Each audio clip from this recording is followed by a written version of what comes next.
আসসালামু আলাইকুম ওয়া রাহমাতুল্লাহি ওয়া বারাকাতুহু। সম্মানিত বন্ধুরা, কাছে এবং দূরে, দেশ থেকে প্রবাসী যারাই আজকের এই গুরুত্বপূর্ণ প্রোগ্রামটি দেখছেন, আলোচনার বৈঠকটি দেখছেন, সকলকে জানাচ্ছি আমি ইমরান মাহমুদের পক্ষ থেকে শুভেচ্ছা এবং অভিনন্দন। আশা করছি সকলে ভালো আছেন, সুস্থ আছেন। প্রায় অনেক বছর ধরেই আমাদের বাংলাদেশে বা বিভিন্ন দেশে তারাবির নামাজ নিয়ে ইখতিলাফ রয়েছে আলেমদের মধ্যে, ওলামাদের মধ্যে। সেই বিষয় নিয়ে আজকে আলোচনা করব এবং আজকে আমাদের আলোচ্য যে বিষয়, হযরত ওমর রাদিয়াল্লাহু তাআলা আনহু কত রাকাত নামাজের আদেশ করেছিলেন, 8 রাকাত নাকি 20 রাকাত, সেই বিষয়ে আলোচনা করব। এবং সেই বিষয় 8 রাকাতের পক্ষে যিনি আলোচনা করবেন, আপনাদের সকলের সুপরিচিত ব্যক্তি, বিশিষ্ট ডিবেটর ব্রাদার রাহুল হোসেন।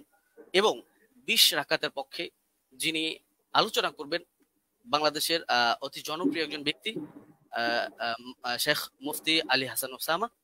আপনাদের দুজনকে আমার লাইভ স্ট্রিমে স্বাগত। এবং বাদবাকি দর্শক যারা দেখছেন, আপনাদের সকলকে অনুরোধ জানাবো যে আজকের এই গুরুত্বপূর্ণ প্রোগ্রামটি আপনারা শেয়ার করে অন্যকে দেখার জন্য সুযোগ করে দিবেন এবং আপনারা বেশি বেশি সাপোর্ট করবেন। প্রথমেই আমার প্রোগ্রামের কিছু নীতিমালা আপনাদেরকে জানিয়ে দিব। বিশেষ করে আমাদের আজকের প্রোগ্রামের যারা অতিথি, অবশ্যই তারা সেই নীতিমালাগুলো জানেন। তারপরও দর্শকদের উদ্দেশ্য করে আমি সেই নীতিমালাগুলো আপনাদেরকে একটু পড়ে শোনাবো। আপনি একটু আমার স্ক্রিনটা একটু লক্ষ্য করবেন প্লিজ। জি, আমি সরি, আমি একদম প্রথমেই যাচ্ছি। জি, আমাদের প্রোগ্রামের নীতিমালা, আলোচনার নীতিমালা বিষয়, হাদিস শাস্ত্রের আলোকে হযরত ওমর রাদিয়াল্লাহু তাআলা আনহু কত রাকাত তারাবির আদেশ করেছেন। অনুষ্ঠানটি সম্প্রচার হচ্ছে ব্রাদার রাহুল হোসেন এবং আলী হাসান ওসামার ফেসবুক পেজ থেকে। আলোচনার মধ্যে আমাদের একেবারেই রুলসের যে বিষয়, যে আলোচনার মধ্যে কোন রূপ বাধা প্রদান করা যাবে না। এক অতিথি অপরজনকে বাধা প্রদান করতে পারবে না। 4 নম্বর, বাধা প্রদান করলে 1 মিনিট সময় কেটে নেওয়া হবে। যিনি বাধা প্রদান করবে তার 1 মিনিট সময় কেটে দেওয়া হবে।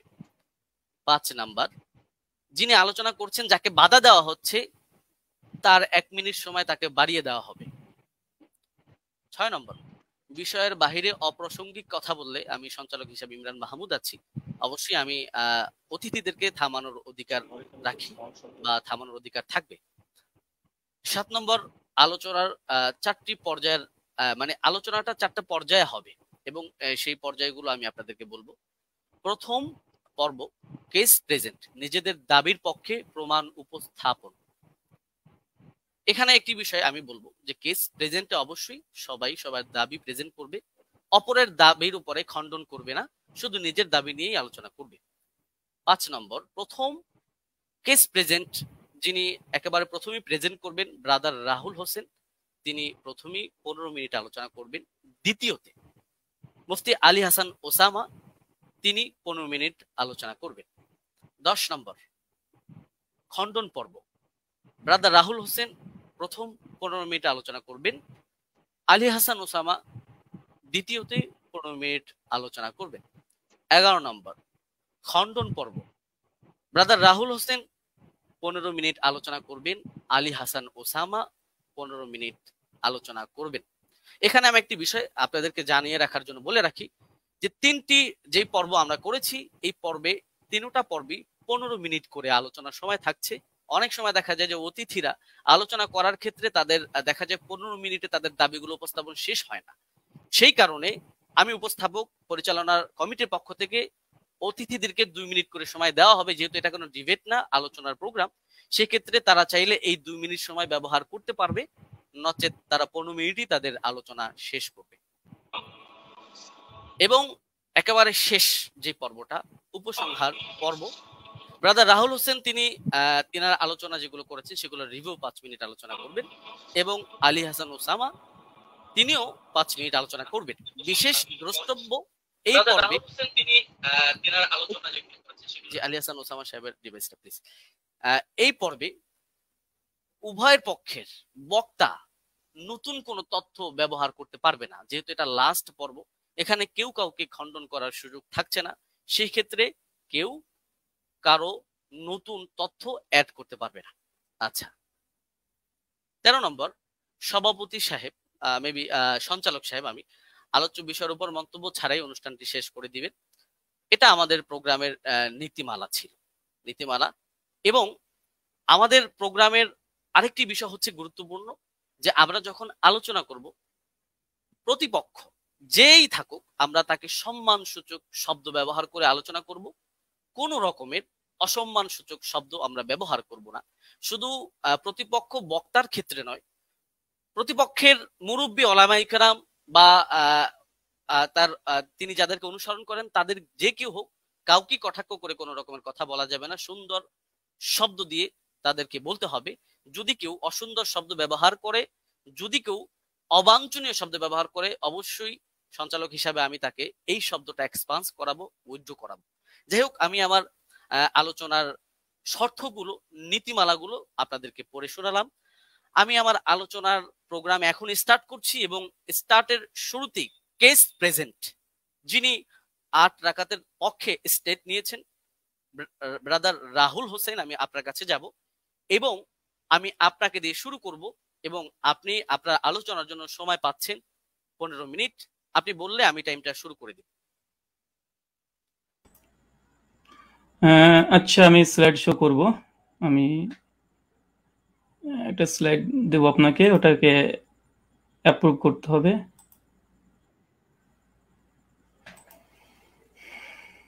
হ্যাঁ, প্রেজেন্টেশন 1 বলে একটা আছে।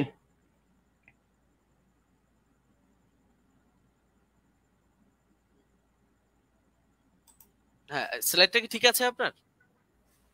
হ্যাঁ, এটাই। ওকে, ঠিক আছে। আপনি বললে আমি টাইমটা আপনাকে শুরু করব। হ্যাঁ, এখন 7 মিনিট 42 সেকেন্ড চলছে। আপনি চাইলে আচ্ছা, আপনি শুরু করতে পারেন। জি, জি। আসসালামু আলাইকুম ওয়া রাহমাতুল্লাহি ওয়া বারাকাতুহু। আলহামদুলিল্লাহি রাব্বিল আলামিন ওয়াস সালাতু ওয়াস সালামু আলা রাসূলিহিল আমিন ওয়া আলা আলিহি ওয়া সাহবিহি আজমাইন, আম্মা বাদ। সম্মানিত দর্শক মণ্ডলী এবং আজকের সঞ্চালক সাহেব এবং আমার প্রতিপক্ষ হিসেবে যিনি আজকে এসেছেন, ওস্তাদ আলী হোসেন ওসামা, এবং যারা ভিউয়ার্স এখন এই মুহূর্তে দেখছেন তাদেরকে প্রথমেই প্রাথমিক পর্যায়ে সকলকে ঈদের শুভেচ্ছা জানাই। আজকে আপনারা দেখেছেন যে বিষয় আজকে আমাদের গুরুত্বপূর্ণ বিতর্কিত বিষয়ের আলোচ্য বিষয়, ওমর রাদিয়াল্লাহু তাআলা আনহু তিনি কত রাকাত তারাবি আদেশ করেছেন, 8 নাকি 20? এই আলোচনাটি হবে সম্পূর্ণ হাদিস শাস্ত্রের আলোকে। এই আলোচনাটি কেন? এই আলোচনা করার মূল কারণ বা মৌলিক কারণ হচ্ছে এটাই যে আহলে হাদিসদের উপরে একটা অভিযোগ আছে, প্রায় অভিযোগ করে থাকে যে আহলে হাদিসরা ওমর ইবনুল খাত্তাব রাদিয়াল্লাহু তাআলাকে মানে না, খুলাফা রাশিদিনকে মানে না। কারণ হিসেবে তারা পেশ করে যে ওমর বিন খাত্তাব তিনি 20 রাকাত তারাবির আদেশ করেছেন, অথচ আহলে হাদিসরা 8 রাকাত পরে মসজিদ থেকে পালিয়ে যায়। অনেকে এর জন্য এক ধাপ এগিয়ে আমাদেরকে বলে আমরা নাকি নামাজ চোর, আবার অনেকে এক ধাপ এগিয়ে তারা বলতেছে এইভাবে 8 রাকাত কোনো নামাজই নেই, 1284 হিজরির পূর্বে 8 রাকাত বলে কোনো আন্দোলন ছিল না। অনেক রকমের অভিযোগের স্তূপ আমাদের আহলুল হাদিসদের উপরে আছে। তাই আজকে এই আলোচনাটি খুব গুরুত্বপূর্ণ বিষয় এবং আপনারা সকলে মনটা খোলা রেখে, উদার রেখে আলোচনাটা শোনার চেষ্টা করবেন। আমরা কেউ একগোয়ামি কেউ আমরা করব না। তো চলুন আমাদের আলোচনার সূচনাতেই কয়েকটি বিষয়কে লক্ষ্য করতে হবে। প্রথম কথা, যে খোলাফা রাশিদিন রাদিয়াল্লাহু তাআলা আনহু তাদের যে মানার কথা স্বয়ং আল্লাহ নবী আলাইহিস সালাম তিনি বলে গেছেন। সুনান তিরমিজি হাদিস নম্বর 2676 আল্লাহ বলছেন, আমি দুনিয়া থেকে চলে যাওয়ার পরে তোমাদের মধ্যে অনেক ইখতিলাফুন কাসীরা, অনেক বড় বড় মতভেদ হবে। ফালাইকুম বিসুন্নতি ওয়া সুন্নাতি খুলাফা রাশিদিন, আর সেই সময় তোমরা আমার সুন্নাতকে আঁকড়ে ধরবে, এক, আর দুই, সুন্নাতে খুলাফা রাশিদিন আর খলিফা যারা আছে তাদের সুন্নাতকে মেনে চলতে হবে। আর আমরা সকলে জানি ফারুক আজম ওমর ইবনুল খাত্তাব ইসলামের দ্বিতীয় খলিফা। আর এটা নিয়েই আমাদের দুই পক্ষেরই দাবি যে আসলে ওমর বিন খাত্তাব কত রাকাত তারাবি আদেশ করেছিলেন। চলুন এখানে 3 নম্বর বিষয়, আমরা অনেকে অবগত আছি যে আল্লাহ রাসূল আলাইহিস সালাম তিনি মাত্র 3 দিন তারাবি জামাত করেছিলেন, তারপর স্থগিত থেকে যায়। পরবর্তী সময়তে ওমর বিন খাত্তাব রাদিয়াল্লাহু তাআলা আনহু জামানাতে তিনি একদিন মসজিদ ভিজিট করে এসে দেখছেন যে মসজিদের মধ্যে মানুষ বিক্ষিপ্তভাবে নামাজে দাঁড়িয়ে আছে, নামাজ পড়ছে। এই কারণে ওমর বিন খাত্তাব রাদিয়াল্লাহু তাআলা আনহু উবাই বিন কাব, আপনার স্ক্রিনে দেখছেন সহিহ বুখারী হাদিস নম্বর 2010, এখানে উবাই বিন কাব রাদিয়াল্লাহু তাআলা আনহুকে তিনি তার নেতৃত্বে তিনি একটা তারাবির জামাত করে দিলেন। কিন্তু সহিহুল বুখারীর মধ্যে কত রাকাত এটা নেই, বরং জামাতের কথাটা এসেছে। এখন কত রাকাত এটা সহিহ বুখারীতে নেই, তার মানে কি হাদিস জগতে নেই? অবশ্যই আছে। চলুন কোথায় আছে আমরা একবার ঘুরে আসি।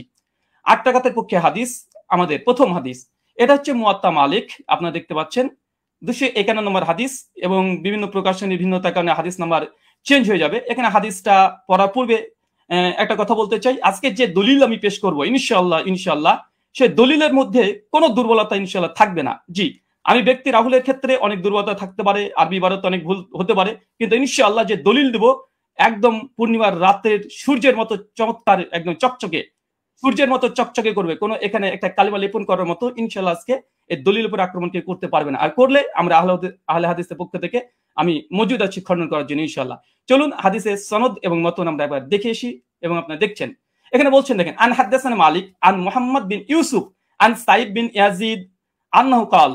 এখানে সনদের প্রথম অংশ আমরা দেখে নিয়েছি। এরপর বলছে আমারা ওমর ইবনুল খাত্তাব উবাই বিন কাবিন ও তামিম দারি। তারপরে বলছে আই ইয়াকুমু লিন্নাসি বিইহদা আশারাতা রাকা। এখানে উমর বিন খাত্তাব রাদিয়াল্লাহু তাআলা আনহু তিনি বলছেন, তিনি আদেশ করছেন, আমারা ওমর বিন খাত্তাব তিনি আমর করছেন, আদেশ করছেন কাকে? উবাই বিন কাব আর তামিম দারিকে। কি আদেশ করছেন? যেন মানুষদেরকে নিয়ে তিনি 11 রাকাত তারাবির সালাত আদায় করে। এই হচ্ছে আহলে হাদিসদের প্রথম দলিল। আর এই দলিল দিয়েই আজকে আমাদের যে কেস, আমার যে কেস, যে আমরা আহলে হাদিসরা 8 টাকার তারাবি জামাতে পড়ি, এটা ওমর বিন খাত্তাব রাদিয়াল্লাহু আনহু আদেশ করেছেন। আদেশ স্পষ্ট মজুদ আছে আলহামদুলিল্লাহ। এবং কাকে আদেশ করেছে? উবাই বিন কাব তামিম দারিকে। এটা হচ্ছে আমাদের প্রথম দলিল, মুওয়াত্তা মালিক 251 নম্বর হাদিস। এখানে লক্ষণীয় শুধু এই হাদিসটা যে মুওয়াত্তা মালিকে এসেছে এমনটা নয়। এই হাদিসের তাখরিজ দেখেন, সহিহ কুবরা লিন-নাসাই হাদিস নাম্বার 4670 এই সনদ মালিক থেকে আসছে।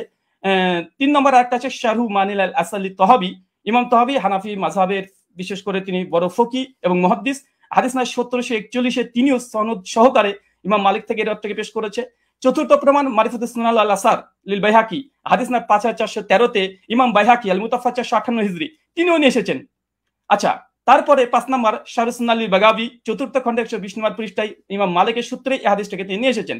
আরো যারা আপনারা দেখবেন মাদ্রাসাতে মিশকাত পড়তে হয়, না পড়লে কেউ তালিমি হতে পারে না। মিশকাত হাদিস নাম্বার 1302 আপনারা দেখতে পাচ্ছেন মুওয়াত্তা মালিকের সনদ সহ এখানে মতনটাকে উল্লেখ করা হয়েছে। আর যারা দারসি নুসখা দেখতে চাচ্ছেন দেবন্দি থেকে প্রকাশনী, সেটা হচ্ছে প্রথম 115 নম্বর পৃষ্ঠায় লাইন নম্বর 9 থেকে 11তে আপনারা দেখে নিতে পারবেন। আর এটা মিসকাত আল মাসনাবি, যারা বাংলা দেখতে চান, অনেক বাংলা শ্রোতা আছে, আমার বক্তৃতা সত্যতা যাচাই করে নেবেন। মিসকাত আল মাসনাবি হাদিস নাম্বার 1302 এটা আপনি পেয়ে যাবেন। এবং মুওয়াত্তা মালিক যেটি ইসলামিক ফাউন্ডেশন থেকে বের হয়ে এসেছে প্রকাশনী, এটা হচ্ছে প্রথম খণ্ডে 171 পৃষ্ঠা রিয়াত নম্বর 4 আমার এই দলিল আপনারা বাঙালি শ্রোতা যারা আছেন, যারা আরবি বোঝেন না, তাদের জন্য দিয়ে দিলাম, আপনারা দেখে নিতে পারবেন। চলুন এই হাদিসের প্রথম দেখেন, আমি যে হাদিস আমরা মতন থেকে স্পষ্ট প্রমাণ পেয়েছি যে ওমর বিন খাত্তাব উবাই বিন কাব তামিম দারিকে 11 রাকাত তারাবির নির্দেশ দিয়েছে। আলহামদুলিল্লাহ, কেস ইজ ক্লোজড। আমাদের পক্ষে এই দলিল আমরা পেশ করেছি। এখন হচ্ছে এই সনদ কি? চলেন সনদ আপনি স্ক্রিনে দেখতে পাচ্ছেন। আন মালিক আন মুহাম্মদ বিন ইউসুফ আন সাইদ বিন ইয়াজিদ, তারপরে ওমর ইবনে খাত্তাব। এই হাদিসের মধ্যে মাত্র 4টে রাবি পাচ্ছেন। এক হচ্ছে মালিক, ইমাম মালিক, মানে বুঝতে পারছেন, একবার দেখে নিন স্ক্রিনে। ইমাম মালিক, আলহামদুলিল্লাহ, ইমাম মালিক তো ইমাম মালিক, কে যারা করবে ইমাম মালিকের উপরে, আলহামদুলিল্লাহ। 2 তারপরে হচ্ছে মুহাম্মদ বিন ইউসুফ, ইনি একজন বিখ্যাত তাবেঈ। অনেক সাধারণ মানুষ তো মুহাম্মদ বিন ইউসুফকে না চিনতেও পারেন। তারপর 3 নম্বর রাবি আসছে কি? সাইদ বিন ইয়াজিদ, আলহামদুলিল্লাহ, তিনিও একজন সাহাবী। চতুর্থ রাবি, তিনিও একজন সাহাবী, ওমর বিন খাত্তাব, আলহামদুলিল্লাহ। শুধু সাহাবী আর সাহাবী, আলহামদুলিল্লাহ, 2 জন সাহাবী আর 2 জন বড় ইমাম এই হাদিসটাকে রিওয়ায়াত করছে। চলেন আরেকটু দেখে নিই। আমরা শুধুমাত্র বুঝতে পারলাম এই দ্বিতীয় রাবি তাবেঈ যিনি মুহাম্মদ বিন ইউসুফ, ইনাকে আমরা সাধারণ মানুষরা চিনতে পারবো না। চলুন এই মুহাম্মদ বিন ইউসুফ ইনি কে, ইনাকে একবার দেখে আসি। চলেন, মুহাম্মদ বিন ইউসুফ আল মাদানী রাহিমাহুল্লাহ এমন একজন ব্যক্তিত্ব যা সহিহ বুখারীতে আলহামদুলিল্লাহ 105 খানা হাদিস মজুদ আছে। 105 খানা আপনার স্ক্রিনে লক্ষ্য করছেন, হাদিস নাম্বার দিয়ে সার্চ করলে আপনারা দেখতে পাবেন। চলেন এরপর সনদ আবার দেখছেন। আন মালিক আন মুহাম্মদ বিন ইউসুফ আন সাইদ বিন ইয়াজিদ আন, তারপর ওমর ইবনে খাত্তাব। এই যে সনদটা ভালোভাবে দেখেন, আন মালিক আন মুহাম্মদ বিন ইউসুফ আন সাইদ বিন ইয়াজিদ। আবার দেখেন আন মুহাম্মদ বিন ইউসুফ আন সাইদ বিন ইয়াজিদ। শুধুমাত্র মুহাম্মদ বিন ইউসুফ যে সহিহ বুখারীর রাবি এমনটা নয়, বরং সহিহ বুখারীর মধ্যে আলহামদুলিল্লাহ কমপক্ষে 4টে হাদিস সেম এই চেনটা এসেছে। দেখেন সহিহ বুখারী হাদিস না 1858, হাদিস না 2824, হাদিস না 4062, কমপক্ষে 4টে হাদিস আছে আন মুহাম্মদ বিন ইউসুফ আন সাইদ বিন ইয়াজিদ, একদম পাশাপাশি আছে। শুধু মুহাম্মদ বিন ইউসুফ যে শুধুমাত্র তিনি যে বুখারীর রাবি এমনটা নয়, বরং সেম চেন যেটা মুওয়াত্তা মালিকের 8 টাকাতে পক্ষে দলিল পেশ করেছি, একই চেন আলহামদুলিল্লাহ সহিহ বুখারীর মধ্যে মজুদ আছে কমপক্ষে 3টে। আরো সহিহ মুসলিম আপনারা চেক করলে পেয়ে যাবেন। আচ্ছা, এই হাদিসের সনদ পর্যালোচনা সংক্ষিপ্তভাবে করে দিই, যা আমরা দেখলাম এতক্ষণে। প্রথম পয়েন্ট দেখেন, সাহাবী থেকে সাহাবী। কেন? ওমর বিন খাত্তাব, সাইদ বিন ইয়াজিদ ওমর বিন খাত্তাবের আদেশ বর্ণনা করছে, দুজনই সাহাবী, আলহামদুলিল্লাহ। এটা মুহাদ্দিসদের ভাষাতে এই সনদকে বলা হয় সিলসিলাতুল জাহাব। মানে ইমাম মালিক তিনি হচ্ছে মুসান্নিফ গ্রন্থের, আর সাহাবী পর্যন্ত যেতে মাত্র একজন রাবী লেগেছে, মাত্র একজন, আর সে হচ্ছে মুহাম্মদ বিন ইউসুফ, যিনি সহিহ বুখারীর 105 খানা হাদিস বর্ণনা করেছেন। সহিহ মুসলিম আলহামদুলিল্লাহ আছে। তৃতীয় এই সনদের যতজন রাবি আছে সবগুলো মাদানি, আলহামদুলিল্লাহ। ইমাম মালিক মদিনার ইমাম, আলহামদুলিল্লাহ। মোহাম্মদ বিন ইউসুফ একজন বিখ্যাত তাবি, ইনিও মাদানি, আলহামদুলিল্লাহ। তাহলে দেখছেন এখানে তিনটে যে সাহাবি থেকে সাহাবি হাদিস বর্ণনা করছে, মাত্র একটা রাবি দিয়ে একদম সাহাবি ওমর বিন খাত্তাব পর্যন্ত পৌঁছে যাচ্ছে, আলহামদুলিল্লাহ। এটা যে সিলসিলাতুল জাহাব তথা গোল্ডেন চেন। এরপরে চলেন, আচ্ছা আমার স্লাইডে এক সেকেন্ড,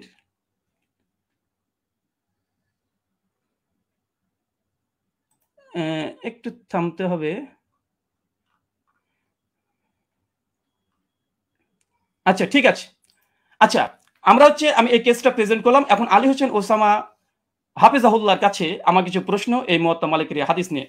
প্রথম প্রশ্ন, আলী হোসেন ওসামার কাছে 8খানা প্রশ্ন করব। প্রথম, ওমর ইবনুল খাত্তাব রাদিয়াল্লাহু তাআলা আনহু 20 রাকাত তারাবির নির্দেশ দিয়েছেন মর্মে এমন একটি সহিহ হাদিস উপস্থাপন করুন যেই সনদ হাদিস শাস্ত্রের আলোকে সহিহ হবে এবং মুত্তাসিল হবে, সনদে কোনো দুর্বল রাবি যেন না থাকে, আর সনদ যেন মাঝখান থেকে বিচ্ছিন্ন না হয়ে যায়, মানে কোনো ইনকেতা না থাকে। প্রশ্ন নম্বর 2, মুয়াত্তা মালিকের যে সনদ আমরা দেখিয়েছি, যেটা সিলসিলাতুল জাহাব মুহাদ্দিসদের পরিভাষা অনুযায়ী ওমর ইবনুল খাত্তাব রাদিয়াল্লাহু তাআলা 20 রাকাত তারাবির নির্দেশ দিয়েছে, পয়েন্ট টু বি নোটেড, 20 রাকাত নির্দেশ দিয়েছে মর্মে এমন একটি বর্ণনা পেশ করুন যার সনদ সিলসিলাতুল জাহাব এই মানে উত্তীর্ণ হয়েছে। প্রশ্ন নম্বর 3, মুয়াত্তা মালিকের বর্ণনায় সমস্ত রাবি হচ্ছে মাদানি এবং একজন রাবির ওপরে আলহামদুলিল্লাহ যারা নেই, কোনো অভিযোগ নেই। ওমর ইবনুল খাত্তাব রাদিয়াল্লাহু তাআলা আনহু 20 রাকাতের নির্দেশ দিয়েছেন মর্মে এমন একটি বর্ণনা পেশ করুন যার সনদে সমস্ত রাবি মাদানি এবং কোন রাবি। ব্রাদার প্লিজ একটু আমি আপনি কিন্তু 20 রাকাতের বিষয়ে কোশ্চেন করছেন, পরবর্তীতে কিন্তু এটা এখন কি আপনি কোশ্চেন গুলো করবেন নাকি পরবর্তীতে করবেন? আমি 8 রাকাত তারাবি, হ্যাঁ আমি প্রশ্ন কেস পেজে তো প্রশ্ন করা যায়, আমি তো তার হাদিস বা দলিল নিয়ে কোনো পর্যালোচনা করছি না। জি অবশ্যই। জি, মুয়াত্তা মালিকের যে বর্ণনা পেশ করেছি এটা সমস্ত কোন রাবির পরে সামান্য পরিমাণে জারা নেই। আমি এখানে প্রশ্ন, ওমর ইবনুল খাত্তাব রাদিয়াল্লাহু তাআলা থেকে এমন একটি 20 রাকাতের তারাবির দলিল আপনি পেশ করবেন যেখানে সমস্ত রাবি যতজন থাকবে তার উপরে কোনো মানে দুর্বলতা থাকবে না, এমন একটা রিওয়ায়াত পেশ করবেন। প্রশ্ন নম্বর 4, মুয়াত্তা মালিকের 8 রাকাতের বর্ণনা সনদ বুখারী মুসলিমের শর্তে সহিহ, প্রত্যেক রাবি বুখারী মুসলিমে, যেটা একটু আগে আপনাদেরকে আমি দেখিয়েছি। ঠিক ওমর ইবনুল খাত্তাব রাদিয়াল্লাহু তাআলা আনহু 20 রাকাত তারাবির নির্দেশ দিয়েছেন মর্মে এমন একটি বর্ণনা পেশ করুন যেটা বুখারী মুসলিমের শর্তে উত্তীর্ণ হয়েছে। প্রশ্ন নম্বর 5, মুয়াত্তা মালিকের ডজন ডজন ব্যাখ্যা গ্রন্থ পৃথিবীতে বিদ্যমান আছে। মুয়াত্তা মালিকের একজন গ্রহণযোগ্য মুহাদ্দিসের অভিমত পেশ করুন যিনি মুয়াত্তা মালিকের 8 রাকাত হাদিসের ব্যাখ্যায় এটাকে মুজতারিব বা ইস্তেরাব আছে বলে প্রত্যাখ্যান করেছে। কেন আমরা দেখি যে দেওবন্দি ওলামারা এবং বেরলভী ওলামারা, বিশেষ করে হানাফি ওলামারা, তারা এই 8 রাকাতের এই দলিলকে তারা ইস্তেরাব বা মুজতারিব বলে বাতিল করার চেষ্টা করে। এখানে আমার একটা প্রশ্ন থাকবে, মুয়াত্তা মালিকের অনেকগুলো ব্যাখ্যা গ্রন্থ আছে, একজন গ্রহণযোগ্য মুহাদ্দিসদের মত দেবেন যে এই হাদিসটাকে ইতিপূর্বে তারা ইস্তেরাবের দাবি করে বাতিল করেছে। আব্দুল বার রাহিমাহুল্লাহর ওয়াহম নাই ইস্তেরাব। আচ্ছা, প্রশ্ন নম্বর 6, দেওবন্দি মাদ্রাসা প্রতিষ্ঠা হবার আগে কিংবা 1284 হিজরির আগে এই হাদিসকে মুস্তারিব বলেছেন এমন একজন মুহাদ্দিসের অভিমত পেশ করুন। প্রশ্ন নম্বর 7, সহিহ সনদে প্রমাণিত আছে উবাই বিন কাব রাদিয়াল্লাহু তাআলা আনহু তিনি এবং তামিম আদ-দারি তিনি 8 রাকাত তারাবি পড়েছেন। আমার প্রশ্ন, ওমর রাদিয়াল্লাহু তাআলা যদি 20 রাকাত তারাবির নির্দেশ দিয়ে থাকেন তাহলে উবাই বিন কাব এবং তামিম আদ-দারি কি ওমর ইবনুল খাত্তাব রাদিয়াল্লাহু তাআলার নির্দেশ অমান্য করেছেন? প্রশ্ন নম্বর 8, শাস্ত্রের আলোকে ইস্তেরাবের সংজ্ঞা এবং শর্ত পেশ করবেন এবং সেই শর্ত অনুযায়ী এই হাদিসকে মুস্তারিব প্রমাণ করার চেষ্টা করবেন। কারণ আমরা ইতিপূর্বে আপনাদের অনেককে দেখেছি যে বারবার আমাদের দলিলকে ইস্তেরাব বলে বাতিল করে দেওয়ার চেষ্টা করা হয়। চলেন আমরা হাদিসের আবার প্রথম অংশে আপনাদেরকে আমরা নিয়ে যাব, যেখান থেকে আপনারা বুঝতে পারবেন। আমরা হাদিসটাকে আবার আপনাদেরকে দেখিয়ে দিই আপনাদের সুবিধার জন্য। আমাদের প্রথম যে দলিল আমরা পেশ করেছিলাম এ হচ্ছে মুয়াত্তা মালিকের হাদিস, আর এই মুয়াত্তা মালিকের হাদিস অনেকগুলো গ্রন্থে এসেছে, পরপর আপনাদেরকে আমি দেখিয়ে দিয়েছি, এখান থেকে অনেকগুলো গ্রন্থ থেকে দেখিয়ে দিয়েছি। আমি জাস্ট একটা দলিল আমি পেশ করেছি, আর এই একটা দলিলের উপরে আমি অটল থাকবো। এই একটা দলিলে এই দলিল যতক্ষণ খণ্ডন না আসবে ততক্ষণ দ্বিতীয় দলিল দিয়ে এই আলোচনাকে আমি মাছের বাজার করতে চাই না। তাই এই সনদটাকে বারবার দেখবেন, আন মালিক আন মুহাম্মদ বিন ইউসুফ আন সাইদ বিন ইয়াজিদ, তারপর ওমর ইবনুল খাত্তাব। মাত্র ইমাম মালিক তো ইমাম মালিক রাহিমাহুল্লাহ আলহামদুলিল্লাহ, মুহাম্মদ বিন ইউসুফ তিনি একজন বিখ্যাত তাবী যার 105খানা হাদিস আছে। আর সাইদ বিন ইয়াজিদ ইনিও স্বয়ং আল্লাহ রাসূলের সঙ্গে হজ করেছেন, যেটা সহিহ বুখারী 858 তে প্রমাণিত পাওয়া যায়। আর ওমর ইবনুল খাত্তাব আমি জাস্ট এই একটা দলিলের উপরে আপনাদের সামনে উপস্থাপন করেছি। এবং হাদিসের শব্দ আমার ওমর ইবনুল খাত্তাব, ওমর বিন খাত্তাব আদেশ দিয়েছেন, একদম আদেশ শব্দ মজুদ আছে। কাকে আদেশ দিয়েছেন? উবাই বিন কাবকে। আর কাকে? তামিম আদ-দারিকে। কত রাকাত? বিহিদা আশারাত রাকা, 11 রাকাতের নির্দেশ দিয়েছে। স্পষ্টভাবে আমাদের এই দলিলে আমার যা কেস বা আমাদের আহলুল হাদিসদের যে দাবি তার পক্ষে জাস্ট একটা দলিল, ইনশাআল্লাহ যদি সম্ভব হয় দলিলকে যদি খণ্ডন করে ইনশাআল্লাহ তারপরে আমাদের দ্বিতীয় দলিল আমরা পেশ করব। কেননা আলোচনার মধ্যে অনেক বেশি দলিল দিয়ে গেলে, কারণ আমাদের আলোচনা যেহেতু এখানে পর্যালোচনা, এটা ডিবেট নয়। ডিবেট হলে আমি অনেক কিছু করতে পারতাম, কিন্তু আমি যেহেতু ওস্তাদজির সঙ্গে একমত হয়ে এসেছি তাই আমি তেমন কিছু মানে অনেক কথাই বলার ইচ্ছা থাকলে আমি বলবো না এখানে, কারণ আমি শেখকে বা ওস্তাদকে আমি অনেক সম্মান দিই এবং ভালোবাসা তার প্রতি আমার অনেকগুলো আছে। আর এ থেকেই একটা হাদিস, আর এই হাদিস আমি শুধুমাত্র শেখের কাছে বুঝতে এসেছি যেহেতু তিনি আমাকে বুঝাতে এসেছেন। আর পর্যালোচনা যেহেতু এটা ডিবেট নয়, তার জন্য আমার এই একটা হাদিস যে দাবির পক্ষে আমরা আহলুল হাদিসরা 8 টাকা তারাবি পড়ি এবং এই হাদিসের মান আমাদের নিকটে সহি, এবং আমাদের কাছ থেকে 8খানা প্রশ্ন আমরা উপস্থাপন করেছি 20 টাকাতের পক্ষে। এই 20 টাকাতের যদি এই প্রশ্নের জবাব যদি দিয়ে দেয় আলহামদুলিল্লাহ, আমি লিখিতভাবে শুধু এরকম না, ঘোষণা দিয়ে আমি ঘোষণা করে দেব যে জাস্ট আমি যে কথা বলেছি আমি কথা থেকে ফিরে আসছি। 8 টাকার তারাবি ওমর বিন খাত্তাব আদেশ দেয়নি, মূলত 20 টাকা দিয়েছে। আমি প্রত্যাবর্তন করব, আমি স্ট্রিমে ঘোষণা করলাম। এখনো 3টে পর্ব আছে এবং আমি এরপরে অটল থাকবো। জি শুকরিয়া, জাযাকাল্লাহ খায়রান, বারাকাল্লাহ ফিকুম, ওয়ামা আলাইনা ইল্লাল বালাগ।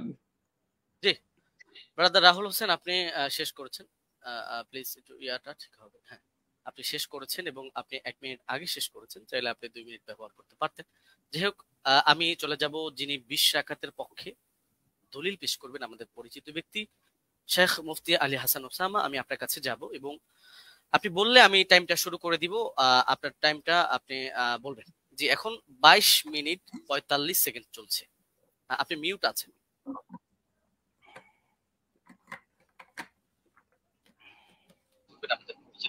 জি শেখ মুফতি আলী হাসান ওসামা, আমি আপনার কাছে যাব এবং আপনি বললে আমি টাইমটা শুরু করে দিব। আমার আওয়াজটা শোনা যাচ্ছে? আপনার আওয়াজটা শোনা যাচ্ছে। আপনার পাশে একটা ফোন চলছে, ফোনটা একটু অফ করুন। আপনি মিউট আছেন বা অন্য কোন ডিভাইস চলছে। আওয়াজ কি শুনতে পাচ্ছেন? আমার আওয়াজ শুনতে পাচ্ছি। মুফতি আলী হাসান ওসামা, আমি আপনার কাছে যাব এবং আপনি বললে আমি, আপনি কি শুনতে পাচ্ছেন আমাদের? এখন আপনাকে শোনা যাচ্ছে? আপনাকে এখন শোনা যাচ্ছে? জি, ধন্যবাদ। শুরু করতে পারেন। জি, শুরু করতে পারেন। হ্যাঁ, 23 মিনিট 40 সেকেন্ড থেকে আপনার স্টার্ট। জি। হামিদান ওয়া মুসাল্লিয়ান ওয়া মুসাল্লিমা আম্মা বাদ। আমরা মূল আলোচনায় চলে আসি কোনো ধরনের ভূমিকা ছাড়া, যেহেতু এটা কেস প্রেজেন্ট পর্ব, এখানে আমরা আমাদের দাবি উত্থাপন করব আর ব্রাদার রাহুলের দাবি নিয়ে আমরা পরবর্তী খণ্ডন পর্বের মধ্যে বিস্তারিত আলোচনা করবো ইনশাআল্লাহ। তো ওমর রাদিয়াল্লাহু তাআলা আনহু কত রাকাত তারাবির আদেশ করেছিলেন এ নিয়ে আমরা শুরুতে দাবি করে এসেছি যে তিনি এর পক্ষে আমরা আমাদের প্রমাণ উপস্থাপন করছি। মুসান্নাফ ইবনে আবি শায়বা গ্রন্থ হাদিস নম্বর 7682, এতে সহিহ সনদের মধ্যে আছে হাদাসানা ওয়াকিউন আন মালিক ইবনে আনাস আন ইয়াহইয়া ইবনে সাঈদ أن عمر بن الخطاب رضي الله عنه أمر رجلا يصلي بهم 20 ركعة। ওমর রাদিয়াল্লাহু তাআলা আনহু এক ব্যক্তিকে আদেশ করলেন তিনি তাদেরকে নিয়ে 20 রাকাত তারাবির নামাজ আদায় করবেন। এই যে হাদিসটা, এই হাদিসের মধ্যে প্রতিটা রাওয়ী ওয়াকি ইবনুল জাররাহ, ইমাম মালিক ইবনে আনাস এবং ইয়াহইয়া ইবনে সাঈদ আল-কাত্তান প্রত্যেকই হাদিস শাস্ত্রের এক একজন নক্ষত্র এবং ইমাম। তো সুতরাং এই হাদিসের রাওয়ীদেরকে নিয়ে এখানে কোনো বিতর্কের কোনো সুযোগ নেই, প্রত্যেকে নির্ভরযোগ্যতার মানে শতভাগ উত্তীর্ণ। এখন কারো কাছে একটা খটকা লাগতে পারে যে ইয়াহইয়া ইবনে সাঈদ আল-কাত্তান রাহমাতুল্লাহি আলাইহি তিনি তো ওমর ইবনুল খাত্তাব রাদিয়াল্লাহু আনহু জামানা পাননি, তাহলে তো মনে হচ্ছে যে হাদিসটা বিচ্ছিন্ন হয়ে যাচ্ছে, সূত্র বিচ্ছিন্ন, অর্থাৎ মাঝখানে কোনো একজন বর্ণনাকারী বাদ পড়ে গেছেন এবং তার সূত্রে তিনি বর্ণনা করছেন। তো হাদিস যদি মুনকাতি হয় তাহলে তো এটা যায়িফ মনে হতে পারে অনেকের কাছে। তো আমরা যেহেতু আমাদের শিরোনামই হলো যে হাদিস শাস্ত্রের আলোকে আমাদের আজকের আলোচনা হবে, তো আমরা এখন শাস্ত্রীয় আলোচনায় চলে যাই। আমরা শাস্ত্রীয় আলোচনার অনেকগুলো পয়েন্ট দিয়ে দেখাবো যে এই হাদিসের মধ্যে কোনো ধরনের দুর্বলতা নেই এবং হাদিসটা সর্বোচ্চ পর্যায়ে গ্রহণযোগ্য সহিহ। 1 নম্বর মূলনীতিতে আসি। হাদিস শাস্ত্রের স্বীকৃত একটা মূলনীতি হলো, এটা ইমাম জাইনুদ্দিন ইরাকি রাহমাতুল্লাহ আলাইহি লম্বা চড়া করে আলোচনা করেছেন, তার সূত্রে ইমাম সুয়ুতী সহ হাদিস শাস্ত্রের অনেক ইমামরা এই পয়েন্টটা টেনেছেন। وإن روى التابعي عن الصحابي قصة أدرك وقوعها فمتصل وكذا إن لم يدرك وقوعها ولكن أسندها له وإلا فمنقطعة।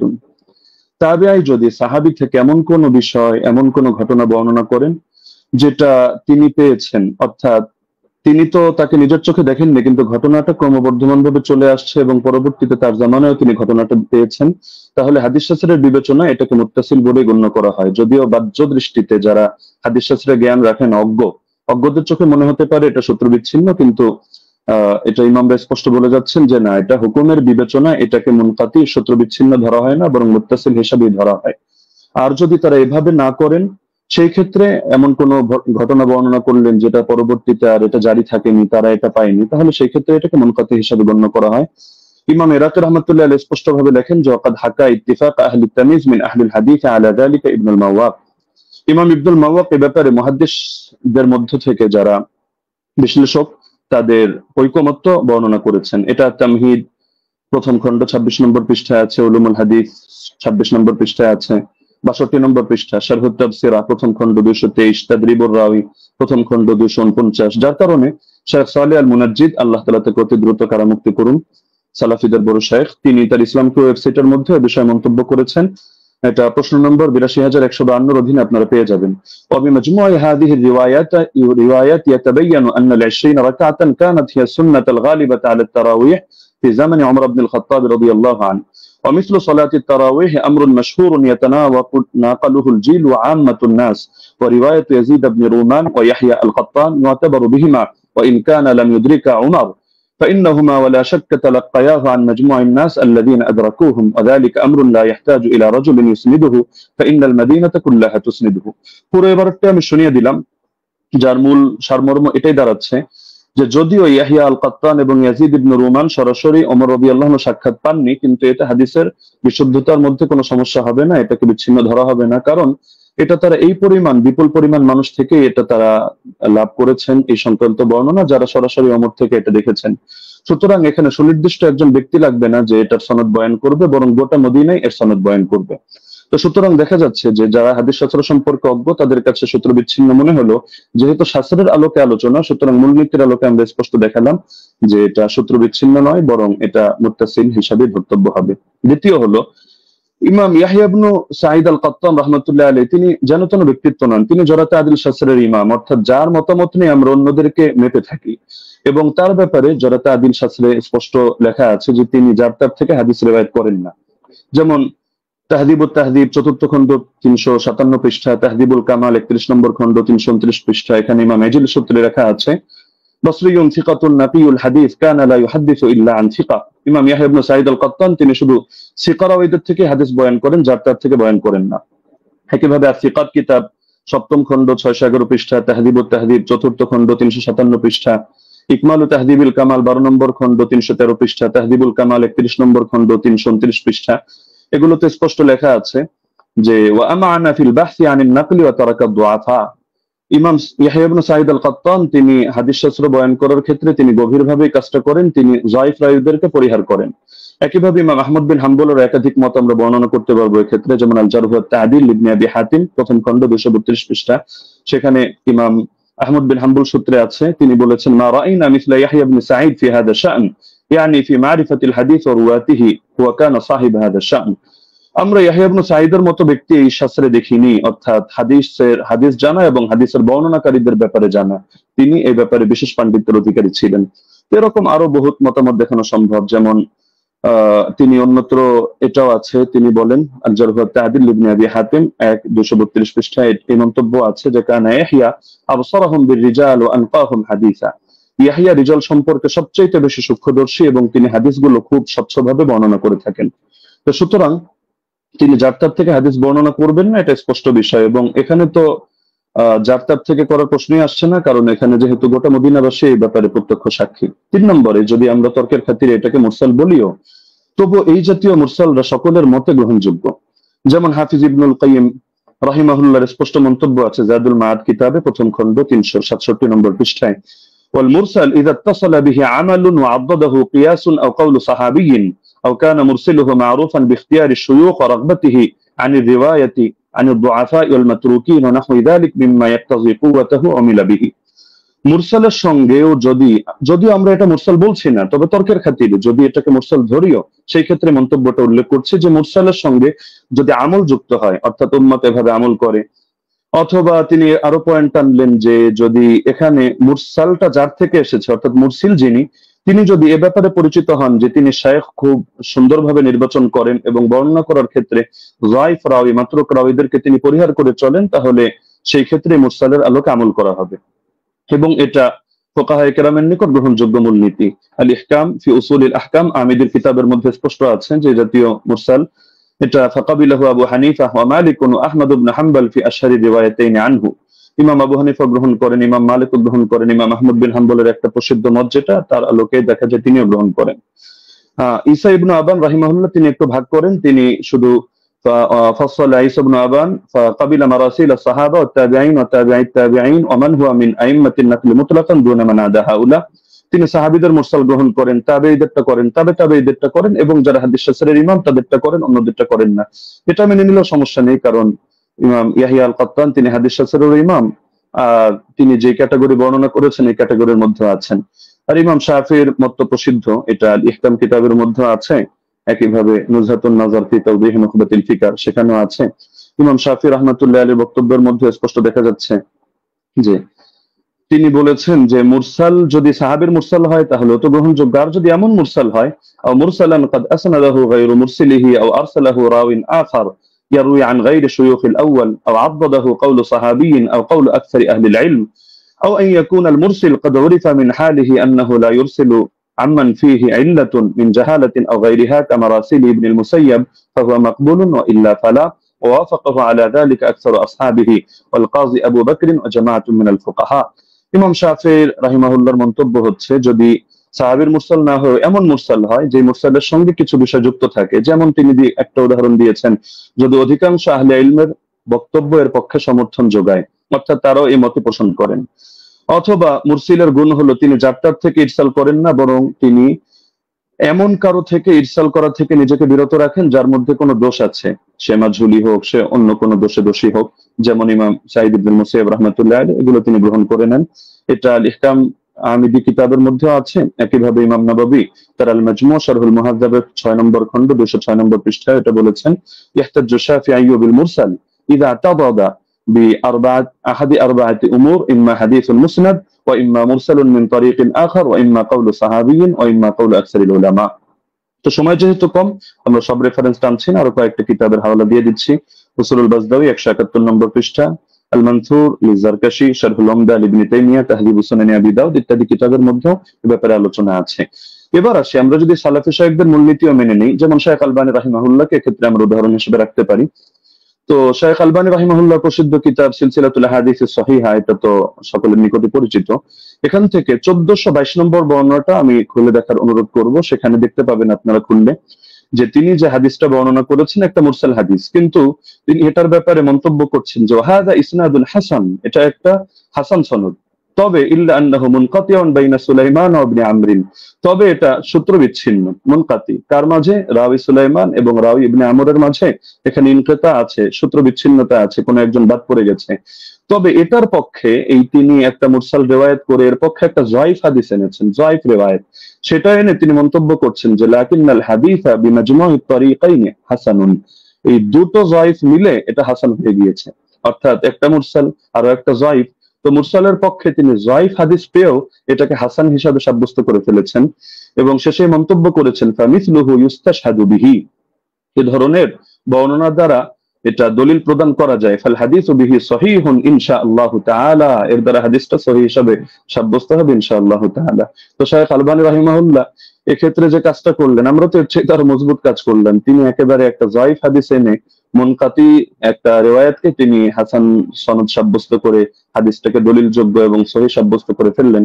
তো এই ব্যাপারে তো আর কোনো কিছু বলার অপেক্ষা রাখে না। তারপর চতুর্থ বিষয় হলো সব ধারার ইমামগণই মেনে নিয়েছেন যে ওমর রাদিয়াল্লাহু আনহু 20 রাকাত তারাবির আদেশ করেছেন যেমন আমরা উদাহরণ হিসেবে ইমাম শাফিঈকে আনতে পারি 1 নম্বরে, কিতাবুল 1 নম্বর খন্ড 167 পৃষ্ঠা, মুখতাসারুল মুজানি 34 নম্বর পৃষ্ঠা। তিনি স্পষ্ট বলেছেন, ওয়াহাব্বু ইলাইয়া 20 লিআন্নাহু রুইয়া আন উমর, আমার নিকট বেশি অধিক পছন্দনীয় কারণ এটা ওমর থেকে বর্ণিত হয়েছে। ইমাম তিরমিজি রাহমাতুল্লাহি আলাইহি সুনানে তিরমিজি হাদিস নম্বর 806 দ্বিতীয় খণ্ড 158 নম্বর পৃষ্ঠা এখানেও আছে, ওয়া আকসারু আহলিল ইলমি আলা মা রুইয়া আন উমর ওয়া আলী ওয়া গায়রিহিমা মিন আসহাবিন নবী সাল্লাল্লাহু আলাইহি ওয়াসাল্লাম 20 রাকাতান।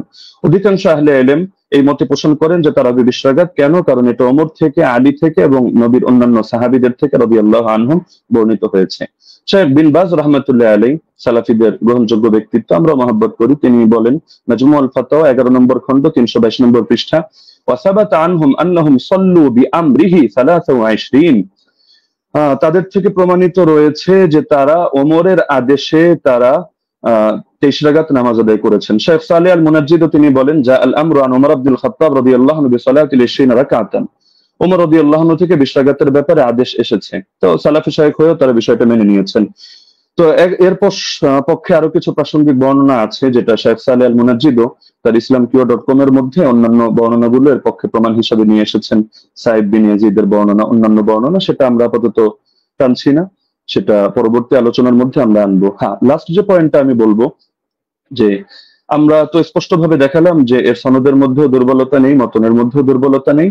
আর ইমামরা তো স্পষ্টভাবে বলে গিয়েছেন, যেমন খতিব বাগদাদি রাহমাতুল্লাহি আলাইহি এবং হাফিজ ইবনুল কাইয়িম রাহিমাহুল্লাহ বলে গিয়েছেন, কোন হাদিসের উপর যদি উম্মতের আমল থাকে, আল ফাকিহ ওয়াল মুতাফাক্কি 1 নম্বর খণ্ড 473 পৃষ্ঠা, আর রূহ 21 নম্বর পৃষ্ঠা, তাহলে সেই হাদিসটা অবশ্যই গ্রহণযোগ্য হবে। এক্ষেত্রে আরো স্পষ্ট বক্তব্য আমরা ইমাম সুয়ুতিরটা উল্লেখ করি। তিনি তাদরিবুর রাওয়ী কিতাবের মধ্যে এনেছেন 34 নম্বর পৃষ্ঠা, ইহকামু লিল হাদিস বিসিহহা, হাদিসের ব্যাপারে সহিহ হওয়ার হুকুম দেওয়া হবে ইযা তালাক্কাহুন নাসু বিল কবুল, যখন উম্মত সেটাকে কবুল করে নিবে এবং সেটা গ্রহণ করবে। ওয়া ইল্লাম ইয়াকুন লাহু ইসনাদুন সহিহ, এমনকি যদি তার সহিহ সনদ নাও থাকে তবুও হাদিসটা গ্রহণযোগ্য হবে। এমনকি হাফিজ ইবনে হাজার আসকালানী রাহমাতুল্লাহি আলাইহি আন-নুকাত আলা কিতাবি মুকদ্দিমাত ইবনে সালাহর মধ্যে স্পষ্ট এনেছেন।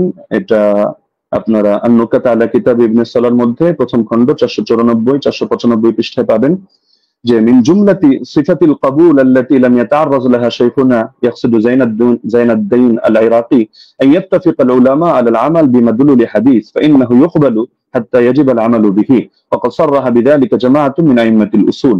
হাদিস গ্রহণযোগ্য হয় যে সমস্ত গুণের কারণে। এর অন্যতম একটা গুণ হলো যে আলেমরা এই হাদিসের বক্তব্যের আলোকে আমল করার ব্যাপারে একমত হয়ে যান। তো এরকম যদি হয় তাহলে সেই হাদিসটা অবশ্যই কবুল হয় এবং তার দ্বারা আমল করা আবশ্যক হয়ে যায়। এটা হাদিসের মূলনীতি সংক্রান্ত আলোচনা যারা করেছেন যে ইমামরা, তারা স্পষ্টভাবে এই ব্যাপারে বক্তব্য দিয়েছেন। তো এটা হাফিজ ইবনে হাজার আসকালানী রাহমাতুল্লাহি আলাইহির বক্তব্য। তো আলোচনা আরো দীর্ঘ করা যেত, বাকি সময় যেহেতু সংক্ষিপ্ত, আমরা যে পয়েন্টগুলো টানলাম, তো ব্রাদার রাহুলের মধ্যে থেকে কোনো একটা পয়েন্ট টেনে তিনি যদি দেখাতে পারেন যে না, এই শাস্ত্রের এই মূলনীতিগুলো ভুল বা এর আলোকে এটা প্রমাণিত হয় না, তাহলে আমরা তার প্রতি কৃতজ্ঞ থাকবো যে হাদিস শাস্ত্রের নতুন আরেকটা জিনিস অ্যাড হলো। তো সুতরাং আমরা শাস্ত্রের আলোকে দেখিয়ে দিলাম যে না, ইমাম ওমর রাদিয়াল্লাহু তাআলা আনহু তিনি 20 রাকাত তারাবির আদেশ করেছেন। জাযাকুমুল্লাহু খাইরান। জি, আপনাকে অনেক অনেক ধন্যবাদ মুফতি আলী হাসান ওসামা, আপনি যথাসময় শেষ করেছেন। বাদ বাকি আমি এখানেও বলে দিই যে 10 সেকেন্ড আমাদের কস্ট হয়েছে, 10 সেকেন্ড ওসামা সাহেব বেশি পেয়েছেন। বাদ বাকি আমাদের এটা নিয়ে কোনো সে নেই আশা করি। যাই হোক, আমরা এখন যাব খণ্ডন পর্বে, এবং খণ্ডন পর্বে প্রথম 15 মিনিট আলোচনা করবেন মুহতারাম ব্রাদার রাহুল হোসেন, এবং আমি আপনার কাছে যাব, আপনি বললে আমি আপনার টাইমটা শুরু করব। আপনি মিউট হয়ে আছেন। জি, একটা স্লাইড আমি পাঠিয়েছি, এটা শো করতে হবে। স্লাইড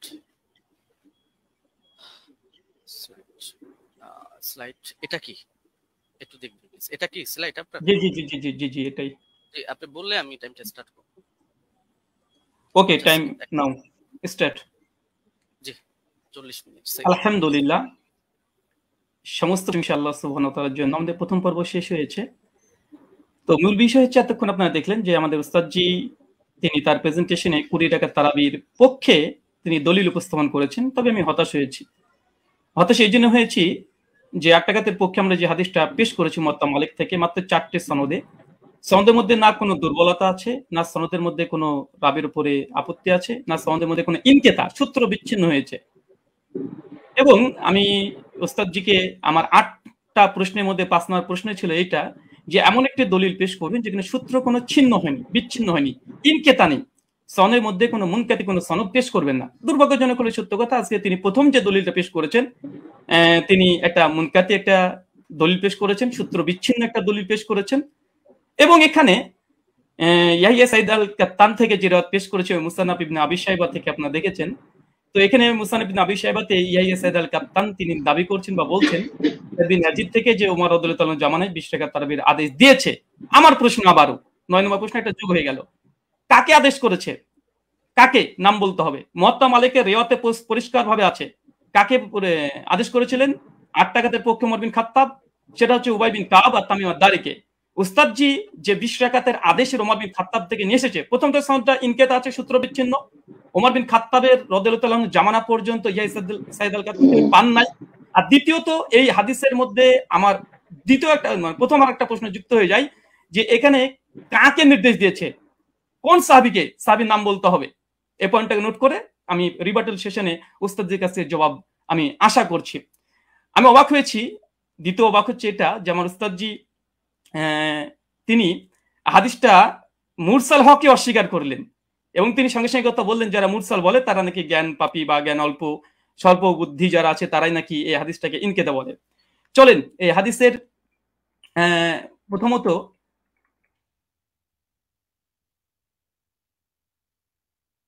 আচ্ছা প্রথম হচ্ছে যে দলিলটা পেশ করেছেন মুনকাতি হাদিস, এই হাদিস নাকি মুরসাল তিনি অস্বীকার করেছেন, ইনকারের সনদ বিচ্ছিন্ন। অথচ আমরা দেখছি দেখেন এটা হচ্ছে আসরুস সুনান, আল্লামা নিমবি হানাফি তার একটি কিতাব, তার আসরুস সুনানের 779 নম্বর হাদিসে দেখেন ইয়াহিয়া সাইদ থেকে ওই রিওয়ায়াতটা এসেছে যেটা উস্তাদ জি মুসান্নাফ ইবনে আবি শাইবা থেকে পড়েছেন। হাদিসটা নিয়ে আসার পরে বলছে ও ইসনাদহু মুরসাল, তিনি পরিষ্কার দাবি করছেন যে এই সনদ হচ্ছে ইনকেতা ঘটেছে, সনদের মধ্যে বিচ্ছিন্ন ঘটেছে। ইয়াহিয়া সাইদ আল কাত্তান রাহিমাহুল্লাহ তিনি ওমর বিন খাত্তাবের জামানা পাই নাই, আর তিনি এটাকে পুরোটাকে অস্বীকার করে দিলেন। আমি এটা খুব আশ্চর্য হয়েছি। তারপরে যদিও তিনি এখানে কবিন শব্দটা লিখে দিয়েছেন যে যদিও মুরসাল সূত্র বিচ্ছিন্ন তবে নাকি শক্তিশালী। আর একটা প্রশ্ন যুক্ত হয়ে গেল, উস্তাদজিকে বলবো হাদিস সহিহ হওয়ার জন্য কয়টা শর্ত।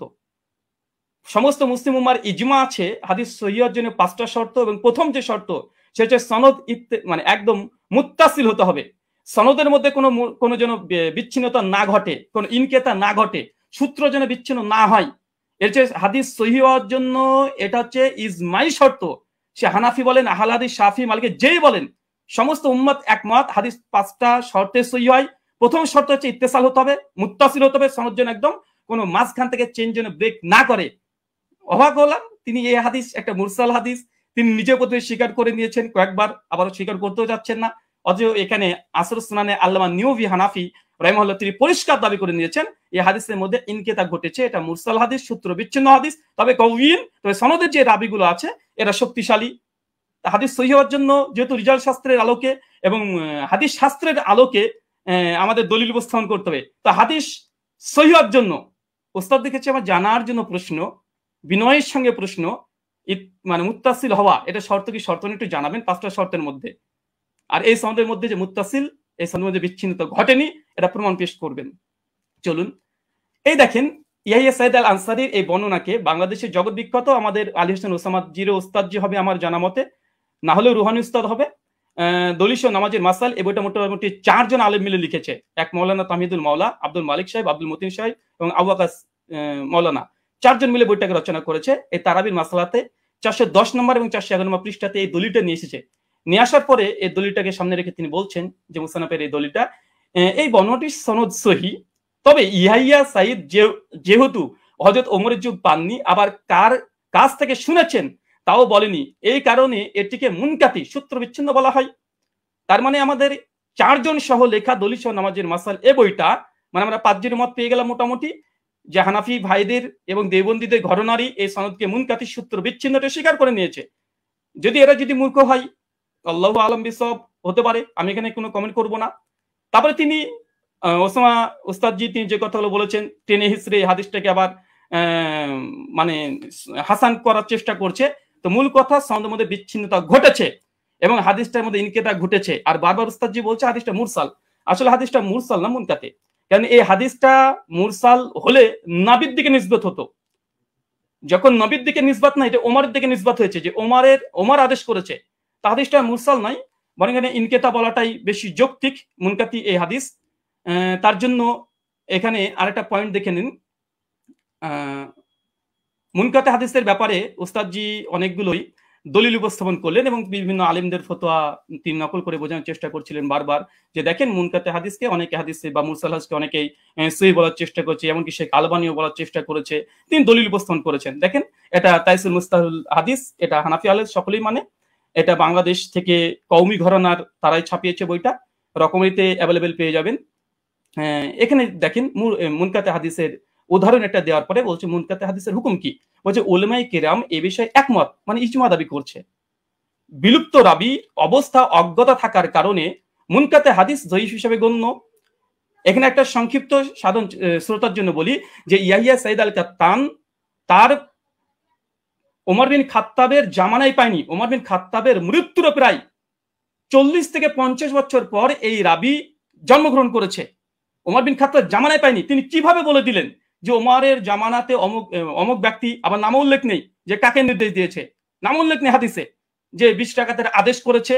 এখন যদি কেউ দাবি করে যে পাকিস্তানি আমলে ব্রিটিশদের সঙ্গে অমুক ব্যক্তি এবিসি ও দালালি করেছে, আজকের যুগের কোনো মানুষ যদি দাবি করে দেয় হয়তো তার যুগও আমি পাইনি, পাকিস্তানি আমল আমি পাইনি, যে দাবি করে দেয়, এ দাবিটা কেমন যৌক্তিক হতে পারে? ঠিক এই হাদিসের সঙ্গে সেটাই ঘটেছে। যিনি বর্ণনা করছেন ওনার সঙ্গে ওমর বিন খাত্তাবের জামানায় তিনি পাননি, ওমর বিন খাত্তাবের মৃত্যুর প্রায় 40 থেকে 50 বছর পর এই ব্যক্তি জন্মগ্রহণ করা হচ্ছে। আর মুনকাতে হাদিসের, এটা মুস্তালাহুল হাদিসের স্পষ্ট দলিল এখানে বিদ্যমান যে মুনকাতে হাদিস এটা জয়ীফ হয়। আচ্ছা, এরপর একটা দেখেন মুরসাল হাদিস বিষয়েও এই মুস্তালাহুল হাদিসের মধ্যে আসছে পরিষ্কারভাবে, কি বলছে দেখেন, উসুলবিদের দৃষ্টিতে মুরসাল এর অর্থ ব্যাপক, তাদের নিকটে প্রতিটি মুনকাতি রিওয়ায়াত মুরসাল, মানে এটা ইস্তাহালি হিসাবে অনেকেই মুনকা থেকে মুরসাল ব্যবহার করে ইস্তাহাল হিসাবে, কিন্তু হুকুম হিসাবে নয়। এরপর বলছে দেখেন, সনদের যে কোনো স্তর থেকে রাবি বাদ পড়ুক না কেন, খতিব বাগদাদির অভিমত হচ্ছে এইটা। এরপরে হুকুম বলছে, কি বলছে দেখেন, যে প্রকৃতপক্ষে মুরসাল হাদিসের জয়ীফ, যদি উস্তাদজি এটা অস্বীকার করতেন না এটা মুনকাতে হাদিস না, এটা মুরসাল হাদিস, যদি অস্বীকার করে দিয়েছিলেন, তাদের ঘর থেকে দেখানো হচ্ছে হাদিসটা তারা মুনকাতে স্বীকার করে নিয়েছে, দৈশ নামাজের মাসালাতে মুনকাতে স্বীকার করেছে, আর আসারুস সুন্নাতে নিমবি তিনি মুরসাল স্বীকার করে নিয়েছেন। আচ্ছা, তারপরেও যদি ওসামা সাহেব বারবার এটাকে মুরসাল এটা অস্বীকার করেও এটা নিয়েই বারবার আলোচনা করে, মুরসাল হাদিসের ব্যাপারে হুকুম কি দিচ্ছে দেখেন, যে প্রকৃতপক্ষে মুরসাল হাদিসের জয়ীফ এবং বর্জনীয়, পরিষ্কার। আচ্ছা চলেন, এটা সহিহ মুসলিম মুকদ্দমা উঠে দেখবেন, এটা ইসলামিক সেন্টার থেকে ছাপানো, আরবিটাও আপনারা ভালোভাবে পড়তে পারবেন। এবং এখানে ইমাম মুসলিম রাহিমাহুল্লাহ তিনি পরিষ্কার মুরসাল হাদিসের একটা বাব কায়েম করেছে, বাব কায়েম করার পরে ইমাম মুসলিম সহিহ মুসলিম রচনার পূর্বে মুকদ্দমা শুধু রাসূলের হাদিস দিয়ে তিনি একদম পালাতে রেখেছেন, তার মধ্যে মুরসাল আলোচনা করতে গিয়ে তিনি বলছেন যে মুরসাল রিওয়ায়াত হাদিস সময়ের ব্যাপারে আমাদের মুহাদ্দিসদের মানে মুহাদ্দিসগণের কেরামের অভিমত হচ্ছে মুরসাল হাদিস হুজ্জাত দলিল হিসেবে পরিগণিত হবে না। মানে কোন হাদিসের সনদের মধ্যে যদি বিচ্ছিন্ন ঘটে, যেটা আমাদের উস্তাদ যে আজকে দলিল পেশ করেছে, তাহলে সেটা কোনোভাবে হিসেবে গ্রহণযোগ্য নয়। সর্বশেষে বলছে ফলে তা মুরসাল হওয়ার সম্ভাবনায় আমাদের নিকটে হুজ্জত বা দলিল হিসেবে পরিগণিত হবে না। এবং ইমাম মুসলিম রাহিমাহুল্লাহ তিনি বলছেন মুরসাল হাদিস হোক, সনদ যদি বিচ্ছিন্ন ঘটে যায়, এই হাদিস সহিহ নয়, এটা বর্জনীয়, এটা যায়িফ, এটা মারদুদ। এবং হাদিস সহিহ অর্জনের যে 5টা শর্ত, ইজমা আছে, এরপরে ইজমা দাবি করলাম, ইজমা আছে। প্রথম শর্ত হচ্ছে যে মুত্তাসিল হতে হবে। আচ্ছা, এখানে দেখেন উনি আলবানী রাহিমাহুল্লাহর এই সুলাইমান আর তাউসের একটা রিওয়ায়াত নিয়ে এসে বলছেন যে আলবানী দেখো তোমাদের ঘরে আলবানী একটা মুরসাল হাদিসকে হুজ্জাত গ্রহণ করে নিয়েছে। আমি একই টিট ফর ট্যাট দিয়ে দিলাম উস্তাদজিকে যে দেখেন আপনাদের দলিল নামাজের মাসাল বইয়ে আহলে হাদিসদের একটা দলিল খণ্ডন করতে গিয়ে এখানে মৌলানা আব্দুল মালিক সাহেব, আব্দুল মতিন সাহেব এবং তামহিদুল মাওলা সাহেব আরো 4 জন বড় বড় বিজ্ঞ ওলামা, তারা কি বলছে, এই হিসাবে সুলাইমান ও তাউসের মাঝে আরেকটি বিচ্ছিন্নতা সৃষ্টি হয়েছে, মানে সূত্র বিচ্ছিন্ন হয়েছে, যার কারণে হাদিসটা হাসান মানে সহিহ তদুর কিবা হাসান হওয়া দুষ্কর হয়ে পড়েছে। এটা আমাদের দেওবন্দি বাংলাদেশি ওলামা মাশায়েখ যারা আছেন, বিশেষ করে কওমি ঘরানার, তাদের যারা লিখেছে ওটা একদম সকলে মাথার ওপরে তারা। তা আলবানী যেমন দলিল দিয়েছিল, আমি পাল্টা একটা দলিল দিয়ে দিলাম, আচ্ছা, এই হচ্ছে। আচ্ছা, এখানে আরেকটা দলিল তিনি যেহেতু ইয়াহিয়া সাইদ আল আনসারী থেকে একটা হাদিস মাত্র দিয়েছে, তবে বিন বাজ রাহিমাহুল্লাহ ফতোয়া করতে গিয়ে তিনি আরেকটা রিওয়ায়াত পেশ করেছেন, সেটা হচ্ছে ইয়াজিদ বিন রোমান থেকে। দেখেন 2 নম্বর যে দলিলটা দিয়েছে একই অবস্থা। ইয়াজিদ বিন রোমানের দলিলটাও এটাও ইনকেতা, সনদ বিচ্ছিন্ন হয়েছে।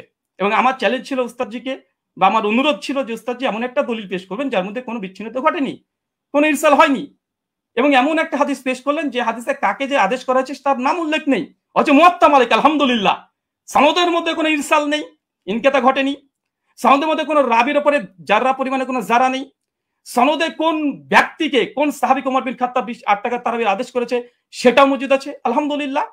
কিন্তু আমাদের উস্তাদজি 15 মিনিট সময় নিয়ে তিনি মাত্র একটা দলিল পেশ করেছেন, বিন বাজের ফতোয়াতে এই ইয়াজিদ বিন রোমানের এর অর্থে চলে এসেছে।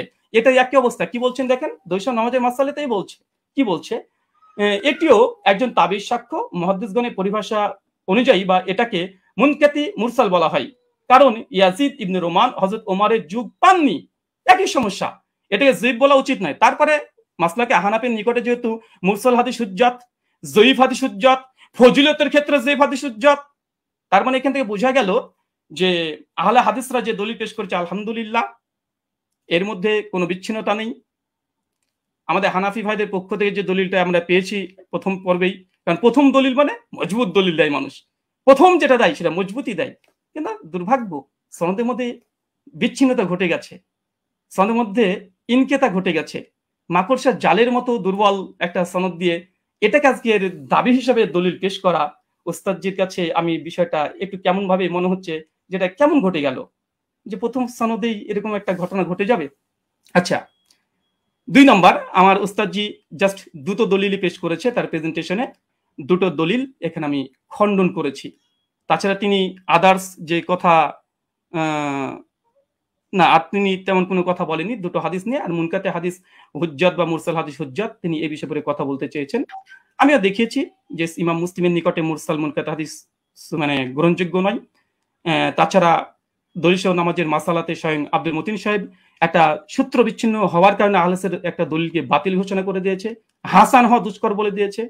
আর তৃতীয়ত মুস্তালাহুল হাদিসের গ্রন্থে যেগুলো লেখা আছে যে মুনকাতে হাদিস বা মুরসাল হাদিস সূত্র বিচ্ছিন্নতা হওয়ার কারণে কার কাছ থেকে শুনেছে এটা যেহেতু আমাদের কাছে জানা নেই, এই জন্য এই হাদিসটা মুহাদ্দিসদের নিকটে এটা যায়িফ, এটা মারদুদ। এবং আমি একটা প্রশ্ন করে দিয়েছি ওস্তাদ, যে এটা এড়িয়ে যাবেন না, যেহেতু এবার রিবার্টাল সেশন আপনার এড়িয়ে যাবেন না, 8টা প্রশ্ন আপনার মানে কাঁধের উপরে আছে, এবং যেই মানে আমি চেয়েছি যেমন ভাবে তলব করেছি দেওয়ার চেষ্টা করবেন, এবং হাদিস সহিহ হওয়ার জন্য সনদ মুত্তাসিল হওয়া প্রয়োজন কি প্রয়োজন না এটা প্লিজ দিয়ে আলোচনা শুরু করবেন। আমি আবার আপনাকে 1.5 মিনিট আগে ছেড়ে দিলাম, কেন আপনি জাস্ট 2টো দলিল পেশ করেছেন। শুকরিয়া, ধন্যবাদ, জাযাকাল্লাহ খায়রান, বারাকাল্লাহ ফিকুম। জি ব্রাদার রাহুল হোসেন, আপনাকে অনেক অনেক ধন্যবাদ। খণ্ডন পর্বে আপনি আপনার প্রথম আলোচনাটি শেষ করেছেন, যথাসময়ে শেষ করেছেন এবং আগেই শেষ করেছেন। যেহেতু আমি চলে যাব খণ্ডনের দ্বিতীয় আলোচক যিনি মুফতি শেখ আলী হাসান ওসামা আপনার কাছে, এবং আপনি বললে আমি আপনার টাইমটা শুরু করে দেব। জি, একটু দর্শকদের উদ্দেশ্যে বলবো, দর্শক যারাই দেখছেন অবশ্যই প্রোগ্রামটি শেয়ার করে অন্যকে দেখার জন্য সুযোগ করে দিবেন ইনশাআল্লাহ। জি আলী হাসান ওসামা আপনার কাছে যাচ্ছি, আপনি বললে আমি টাইমটা শুরু করব। জি, শোনা যাচ্ছে আমাকে? হ্যাঁ, আপনাকে ক্লিয়ার শোনা যাচ্ছে। আচ্ছা, জি শুরু করতে পারেন। জি 7 7 8 9 10 সেকেন্ড। জি ওকে। হামিদান ওয়া মুসাল্লিয়ান ওয়া মুসাল্লিমা আম্মা বাদ। শাস্ত্রীয় ব্যক্তি ছাড়া আসলে শাস্ত্রীয় আলোচনাটা একটু জটিল ব্যাপারই, যে যতটুকু পরে তার আলোকে গোটা দুনিয়াটাকে মূল্যায়ন করে। তো আমরা যে আলোচনাগুলো করেছি সবগুলো শাস্ত্রীয় মূলনীতিকে উনি এড়িয়ে গিয়ে আমাদের ব্রাদার রাহুল ভাই তিনি হলো অন্যান্য এদিক সেদিকের কথা টেনে, এবং মজার একটা ব্যাপার হলো উনি কি বলবেন আমরা মোটামুটি সবই এক থেকে আইডিয়া করতে পেরেছি, লেকিন আমি যেগুলো বলেছি এটা হয়তো ওনার আনকমন পড়ে গেছে, উনি যার কারণে বিষয়গুলো স্কিপ করে গেছেন। হাতে সময় ছিল তিনি খণ্ডন করতে পারতেন, তো কি কি স্কিপ করেছেন আর এই খণ্ডন পর্বে যে অসঙ্গতি গুলো বলেছেন এটা নিয়ে তো আমি নেক্সট পর্বে আলোচনা করবো। আগে ওনার কেস প্রেজেন্টেশনের মধ্যে উনি যে কথাগুলো বলেছেন আমরা সেটার মূল্যায়নে আসি। একটা কথা তো তিনি গর্বের সাথে বললেন যে হাদিস সহিহ হওয়ার জন্য 5টা শর্তের ব্যাপারে ইজমা আছে, যে অবশ্যই একমত, ইজমা আছে। তো যার কারণে 3টা জিনিস দেখতে হয় সনদে, 2টো জিনিস দেখতে হয় মতনের মধ্যে, অর্থাৎ মূল টেক্সটের মধ্যে। আপনি দীর্ঘ 15 মিনিট নিয়ে খুব গর্বের সাথে বুক ফুলিয়ে ফুলিয়ে অনেকগুলো কিতাবের রেফারেন্সের আলোকে আপনি শুধু সনদের সৌন্দর্য তুলে ধরেছেন, একেবারে কি কি ফজিলত আছে এটা তুলে ধরেছেন, মতনের বিষয়টা স্কিপ করে গিয়েছেন, আর প্রশ্ন তো কিছু ছড়িয়ে দিয়েছেন। তো আমরা কিছু প্রশ্নের জবাব আমাদের কথার মধ্যে অটো চলে আসবে, বাকিগুলো আমরা আলোচনায় আনবো যেগুলো প্রাসঙ্গিক। আচ্ছা, এখন আমরা আগে মূল আলোচনায় আসি। একটু বোঝার সুবিধার্থে একটু কথাটা শুরু থেকে টানি। ওমর রাদিয়াল্লাহু তাআলা আনহু থেকে তারাবির রাকাত সংখ্যার বর্ণনাকারী 6 জন রয়েছেন। এর মধ্যে একজন তো সাহেব বিন ইয়াজিদ রাদিয়াল্লাহু তাআলা আনহু, আমরা তার প্রসঙ্গে আসছি। আর এছাড়াও আরো বাকি 5 জন রয়েছেন, যাদের 5 জনের প্রত্যেকেই সংখ্যাটা তারাবির রাকাত সংখ্যা 20 বলে উল্লেখ করেছেন। ইয়াজিদ বিন রুমান তিনি 23 বলেছেন, বেতের সহ মুয়াত্তা মালিকে আছে। আব্দুল আজিজ বিন রুফাই 20 বলেছেন, মুসান্নাফ ইবনে আবি শাইবা আছে। উবাই বিন কাব 20 বলেছেন, মুসনাদে আহমদ বিন মানিতে আছে। ইয়াহইয়া ইবনে সাঈদ 20 বলেছেন, আমরা আগে উল্লেখ করেছি। মুহাম্মদ বিন কাব কুরাজি 20 বলেছেন, কিয়ামুল লাইল মারওয়াজির মধ্যে আছে, ইত্যাদি। এখন বাকি থাকলো শুধু সাহেব বিন ইয়াজিদের কথা। সাহেব বিন ইয়াজিদ থেকে তার 3 জন শাগরেদ এই বিষয়ক হাদিস বর্ণনা করেছেন। একজন হল ইয়াজিদ বিন খুসাইফা, তিনিও 20 বর্ণনা করেছেন, সুনানে কুবরা বাইহাকিতে আছে। দ্বিতীয় হারিস বিন আব্দুর রহমান বিন আবি যুবাব, তিনি 23 বর্ণনা করেছেন, অর্থাৎ বেতের সহ, এটা মুসান্নাফে আব্দুর রাজ্জাকে আছে। আর 3 নম্বর হলো মোহাম্মদ বিন ইউসুফ, যে সূত্রটা টেনে তিনি গর্বের সাথে বলেছেন যে একমাত্র আমরা একটা দলিল দিলাম, বাকি দলিলগুলো আমরা পরে আনবো। বাস্তব কথা হলো ওমর রাদিয়াল্লাহু আনহু 11 আদেশ করেছেন এই মর্মে, অন্য কোনো বিশুদ্ধ দলিল তিনি আদৌ আনতে পারবেন কিনা এটাই চিন্তার বিষয়। তো এখন যে মোহাম্মদ বিন ইউসুফ সূত্রে তিনি আনলেন, সেই মোহাম্মদ বিন ইউসুফ থেকে এই সংক্রান্ত হাদিসটা বর্ণনা করেছেন 5 জন। এখন 5 জনের মধ্যে রেওয়ায়েতে কারোর সাথে কারোর মিল নেই, এক একজন এক একভাবে রেওয়ায়েত করেছেন। এর মধ্যে সবচেয়ে মজার বিষয় হলো তিনি যে সনদটা এনেছেন, এখানে তো ইমাম মালিক রাহমাতুল্লাহ আলাইহি তার সূত্রে বয়ান করেছেন 11 রাকাত। এরকম আরো 2-1টা বর্ণনা আছে, কিন্তু দেখা যাচ্ছে মোহাম্মদ বিন ইসহাক রাহমাতুল্লাহ আলাইহি তিনি বর্ণনা করেছেন এই মোহাম্মদ বিন ইউসুফ থেকে 13 রাকাতের কথা, যেটা মুসনাদে আহমদ বিন মানিতে আছে। এছাড়া দাউদ বিন কায়েস রাহমাতুল্লাহ আলাইহি তিনি এবং আরো অনেকে 21 রাকাতের কথা বর্ণনা করেছেন, যেটা মুসান্নাফে আব্দুর রাজ্জাকে বিশুদ্ধ সনদে আছে। যদি এটা সনদ নিয়ে চ্যালেঞ্জ করেন আমরা তাহলে সনদের আলোচনায় আসবো। তো দেখা যাচ্ছে মতনের মধ্যে মিল নেই, মতনের মধ্যে এখানে সমস্যা বিদ্যমান। সব শাগরেদরা বলছে একভাবে, কিন্তু মোহাম্মদ বিন ইউসুফ থেকে এসে দেখা যাচ্ছে যে এখানে সনদের মধ্যে যদিও যারা বয়ান করেছেন সনদের বিশুদ্ধতা আছে, এটা নিয়ে আমি আপত্তি করছি না, কিন্তু হাদিস সহিহ হওয়ার জন্য যদি 5টা শর্ত, শুধু সনদ ঠিক থাকলেই হবে না। এমন বহুত হাদিস আছে সনদ সুন্দর, কিন্তু তার ইসের মধ্যে মতনের মধ্যে সমস্যা আছে। তো এখানে মতনের মধ্যে যে ঝামেলাটা হয়েছে এটাকে ইস্তেরাব বলে। ইস্তেরাব মানে হলো যে কোথায় 21 রাকাতের কথা আর কোথায় হলো 11 রাকাতের কথা, আবার কোথায় 13 রাকাতের কথা। যদিও 13 নিয়ে একটা ব্যাখ্যা ওনারা দাঁড় করানোর চেষ্টা করেন ধারণা প্রসূত ভাবে, তো সেটা আপাতত বাদই দিলাম। তো 21 রাকাত আর 11 রাকাত সম্পূর্ণ ভিন্ন কথা, কিন্তু মূল বর্ণনাকারী একজন। তো এখন হাদিসের মধ্যে যদি ইস্তেরাব করে দেওয়া হয় তাহলে হাদিসটা দুর্বল হয়ে যায়। এটা তাদরিবুর রাওয়ি বিশরহি তাকরিবুন নাওয়াবি পৃষ্ঠা 133 এর মধ্যে স্পষ্টভাবে লেখা আছে, ইস্তেরাব ইউজিবু বাফাল হাদিস। তাহলে স্পষ্ট এটা যে এখানে বর্ণনাকারী যারা রয়েছেন তারা যদিও সহিহ মানের, কিন্তু মতনের মধ্যে মুস্তারিব ইস্তেরাব থাকার কারণে হাদিসটা গর্বের সাথে যদিও সহিহ বলার চেষ্টা করছেন, কিন্তু হাদিসটা মতনগত কারণে এটা সহিহ না, বরং এটা যায়িফ হাদিস। এটা হেলাউ সুনানের মধ্যে 7ম খণ্ড 145 146 স্পষ্টভাবে লম্বা চওড়া আলাপ আছে। শেখ জাফর আহমদ উসমানী রাহমাতুল্লাহ আলাইহি লিখেছেন, হাদা আসারুন মুস্তারিবুল মাতনি উখতুলিফা ফীহি আলা মুহাম্মদ ইবনে ইউসুফ। বলতে বলতে তিনি গিয়ে শেষে জানাচ্ছেন, ওয়া হাদা ইখতিলাফুন ইউসকিতুল ইহতিজাজ বিল আসার। এই জাতীয় ইখতিলাফ থাকলে এটা আসর দিয়ে আর দলিল দেওয়া যায় না, এটা দলিল অযোগ্য হয়ে যায়। তো এখানে ভুলটা কে করেছেন? ভুলটা মূলত ইমাম মালিকও করেননি, ইয়াহইয়া ইবনে সাঈদ কাত্তানও করেননি। ভুলটা হয়েছে এখানে অসঙ্গতিটা প্রকাশ পেয়েছে মোহাম্মদ বিন ইউসুফ থেকে, যদিও তিনি উচ্চ পর্যায়ের রাবী, কোনো সন্দেহ নেই, কিন্তু এক এক সময় তিনি এক একভাবে বয়ান করেছেন। তো যার কারণে জিনিসটা এটা দুর্বলের প্রমাণিত হয়ে গিয়েছে। আচ্ছা, দ্বিতীয় পয়েন্ট হলো যে হাদিসের বর্ণনাকারী যারা, তাদের আমলই তো এর খেলাফ। ইমাম মালিক রাহমাতুল্লাহ আলাইহি আমল দেখা যাচ্ছে যে তিনি 8 রাকাতের পক্ষে না। সাহেব বিন ইয়াজিদ তার আমলও এর খেলাফ। একইভাবে যাকে আদেশ করেছেন বলে তিনি উল্লেখ করলেন যে দুজনের নামের মধ্যে উবাই বিন কাব রয়েছে, উবাই বিন কাবের ব্যাপারেও আছে যে না, তার আমলও এর খেলাফ। ইমাম মালিক রাহমাতুল্লাহ আলাইহি প্রসঙ্গে লম্বচড় আলোচনা করা যাবে তার মাযহাবের সরাসরি তার শাগরেদদের রেফারেন্স দিয়ে। এবং এর বাইরে যে মতগুলো প্রচারিত আছে, মূলত আমি সহজে বলে দিই যে তার থেকে 2টা মত আছে, এক হলো 20 রাকাতের কথা, এক হলো 36 রাকাতের কথা। 20 রাকাতের কথা ইমাম ইবনে আব্দুল বার রাহমাতুল্লাহ আলাইহি নকল করেছেন, এবং তার মাযহাবের কোনো কিতাব যেমন দুসুকের মধ্যে, আনোয়ারের সাথিয়ার মধ্যে এটা আছে। বাকি 36 রাকাতের কথাটাই তার থেকে সবচেয়ে বেশি প্রসিদ্ধ এবং মুতাবার। তাহলে দেখা যাচ্ছে যে তার আমলের ব্যতিক্রম। এটা বিদায়াতুল মুস্তাহিদ 1 নম্বর খণ্ড 214 নম্বর পৃষ্ঠা উদাহরণ হিসেবে দেখা যেতে পারে। আরো প্রচুর রেফারেন্স আছে, প্রয়োজন হলে আমরা দেব। আচ্ছা, দ্বিতীয়ত হলো সাইদ বিন ইয়াজিদের আমল যে খেলাফ, এটা হলো বাইহাকি মারিফাতুস সুনান ওয়াল আসার কিতাবে 4th খণ্ড 42 নম্বর পৃষ্ঠা 5409 নম্বর রিওয়ায়াতে আছে। عن سعيد بن يزيد قال كنا نقوم في زمان عمر بن الخطاب ب20 ركعة والوتر। আমরা ওমরের জামানায় 20 রাকাত তারাবি পড়তাম এবং আমরা বিতর নামাজ আদায় করতাম। তাহলে দেখা যাচ্ছে তার আমলও এর খেলাফ। একইভাবে যাকে আদেশ করলেন সে উবাই বিন কাবের আমলও ছিল এর খেলাফ। এটা আল হাদিসুল মুখতারা জিয়া মাকদিসির গ্রন্থ 1161 নম্বর রিওয়ায়াত, সেখানে স্পষ্ট আছে আন উবাই ইবনে কাব আন্না উমারা আমারা উবাইয়ান আন ইউসাল্লিয়া বিন নাস ফি রমাদান। এই হাদিসের শেষে গিয়ে স্পষ্ট আছে ফাসাল্লা বিহিম 20 রাকাতান, তিনি মানুষদেরকে নিয়ে 20 রাকাত নামাজ আদায় করলেন। তাহলে এটা তো সম্ভব না, খলিফা তাকে আদেশ দিবে একটা আর তিনি খলিফার আদেশ লঙ্ঘন করে করবেন আরেকটা। তার মানে খলিফার আদেশই ছিল 20 রাকাত। তবে এটা মুহাম্মদ বিন ইউসুফ বলতে গিয়ে একাধিক জায়গায় এক এক রকম বলেছেন, এক জায়গায় তার থেকে কখনো 11 রাকাতের কথা এসেছে।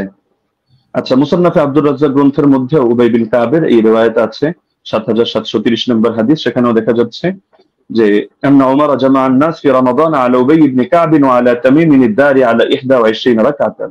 ওমর রাদিয়াল্লাহু আনহু উবাই বিন কাব এবং তামিম দারিকে মানুষকে নামাজ পড়ানোর দায়িত্ব দিয়েছেন 11 রাকাত 21 রাকাত। তাহলে এখানেও দেখা যাচ্ছে যে দাবিগুলো মিলছে না। তো এই জিনিসটা ব্রাদার রাহুল মানুক বা না মানুক ইমাম ইবনে তাইমিয়া রাহিমাহুল্লাহ মেনে নিয়েছেন। সাবাতা আন উবাই ইবনে কাব কানা ইয়াকুমু বিন নাস 20 রাকাতান ফি কিয়াম রমাদান ওয়া ইউতিরু বিসালাত। এটা প্রমাণিত যে উবাই বিন কাব রাদিয়াল্লাহু আনহু তিনি মানুষদেরকে নিয়ে রমাদানুল মুবারকের তারাবিতে 20 রাকাত নামাজ পড়তেন এবং 3 রাকাত বিতর আদায় করতেন।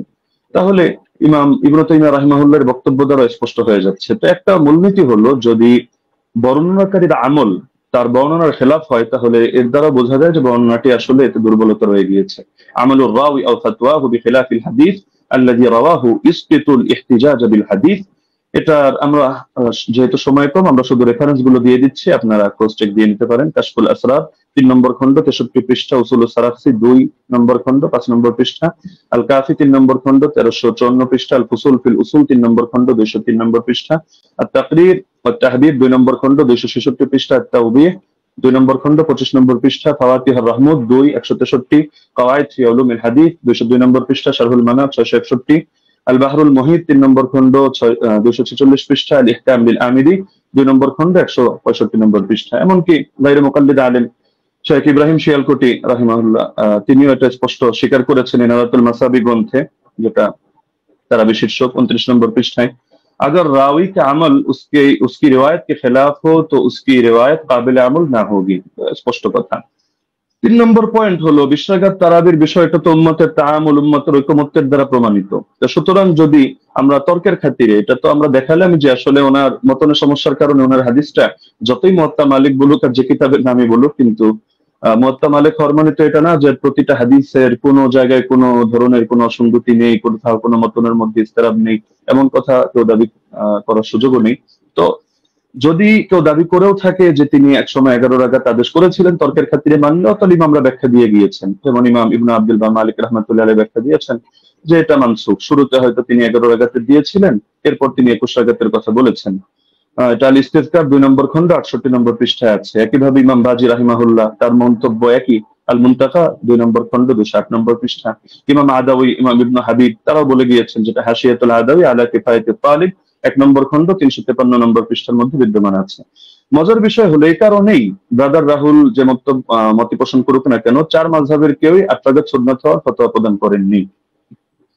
তো যার কারণে 4 মাযহাবের 4 ইমাম যখন আপনারা 20 রাকাতের মতামত দিচ্ছেন, বিশেষ করে ইমাম মালিক থেকে 2টা মত আছে, 20 আছে, 36 আছে, লেকিন এটা তো স্পষ্ট 8-এর কথা কেউ বলছেন না। এবং 8-এর নামে যেটা চালানো হয় সালাফি ভাইরা কেউ কেউ চালায়, তো সেটা প্রমাণিত না। কেন প্রমাণিত না এটা যদি চ্যালেঞ্জ করে আমরা উনি সেই রেফারেন্স টানলে জবাবে আসবো, না হলে শুধু শুধু জবাব দিয়ে সময় বাড়িয়ে লাভ নেই। তো মূলনীতি হলো ইমাম ইবনে রাজব হাম্বলি রাহমাতুল্লাহ আলাইহি লিখেছেন তার ফাদলুল ইলমিস সালাফ আলা ইলমিল খালাফ পৃষ্ঠা 83-এর মধ্যে, فأما ما اتفق على تركه فلا يجوز العمل به لأنهم ما تركوه إلا على علم أنه لا يعمل به। ইমামরা যদি একমত হয়ে যায় যে হাদিসটা এটা তরক করা হচ্ছে, অর্থাৎ তারা কেউ এর আগে ফতোয়া দিচ্ছেন না, আমল করছেন না, তাহলে সেটা আসলে মজবুত থাকে না এবং তার মধ্যে বিভিন্ন দুর্বলতা তৈরি হয়ে যায়, সেটা দলিলযোগ্য হয় না। কারণ এটাকেও সাদ বলে। সাদ কখনো সনদের দ্বারাও হয়, কখনো মতনের দ্বারাও হয়।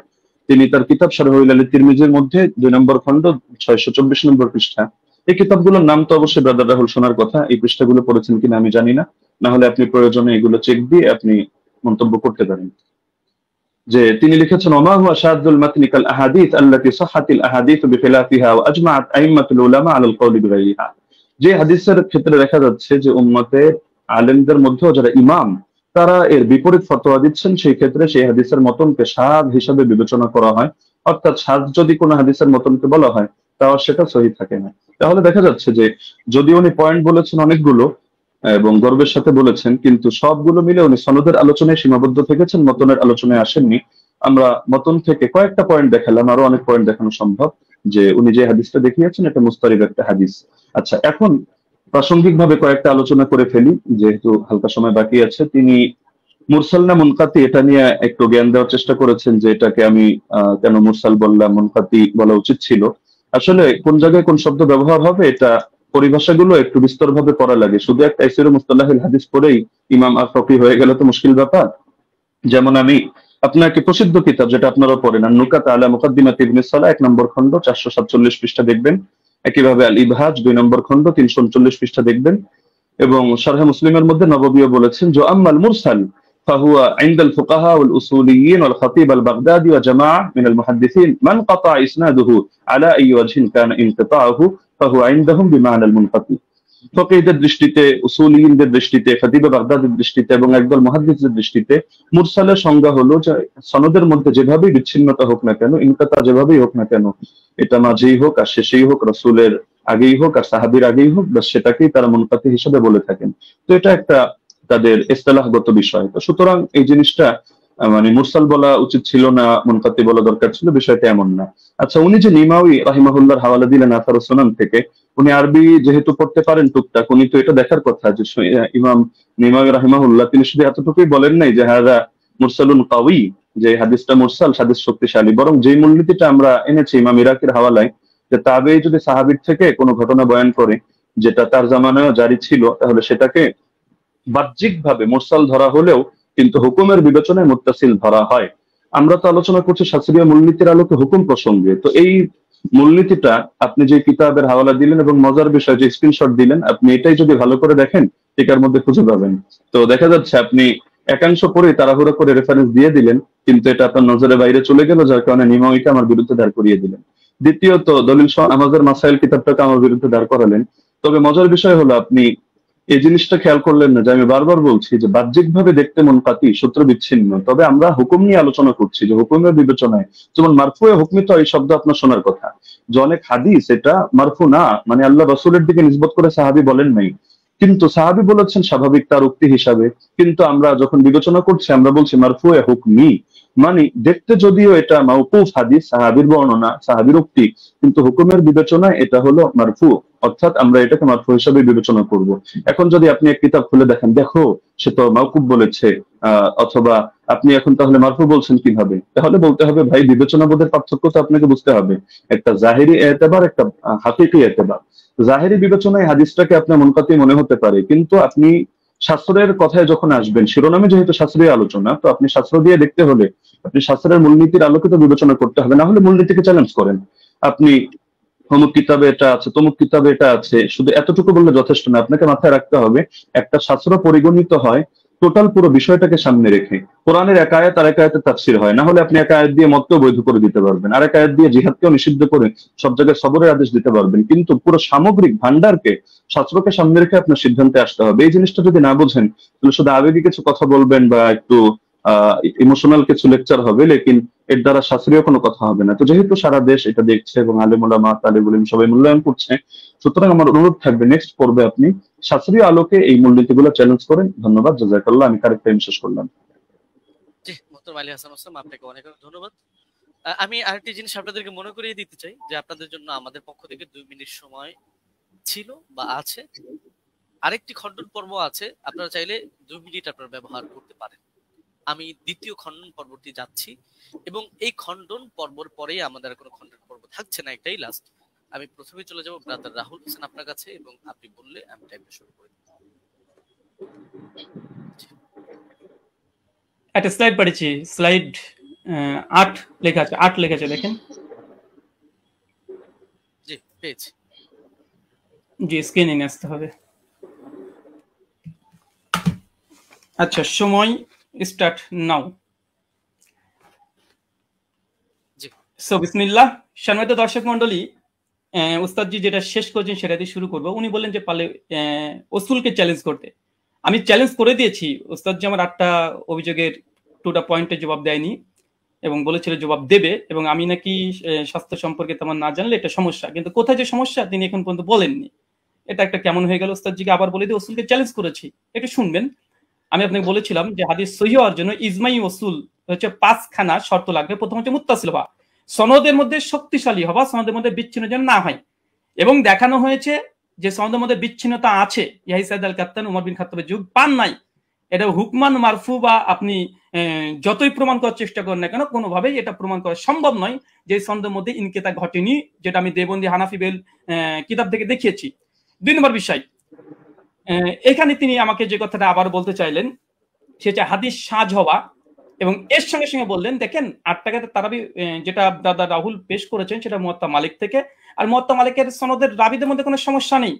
তবে মতন নিয়ে ব্রাদার রাহুল কোনো কথা বলেনি। অভিযোগ করে তো দেখেন, অভিযোগ করলে তো জবাব দেব, আপনি তো অভিযোগটা করেননি, বরং দ্বিতীয় পর্বে এসে অনেকগুলো 1 ডজন দলিল আপনি এখানে পেশ করেছেন। এটা একটা মানে কোয়ালিটি আছে, যে শেষ পর্বে একসঙ্গে অনেকগুলো দিয়ে দিব যেন আর সময় না পাওয়া যায়, এটা আমরাও বুঝি।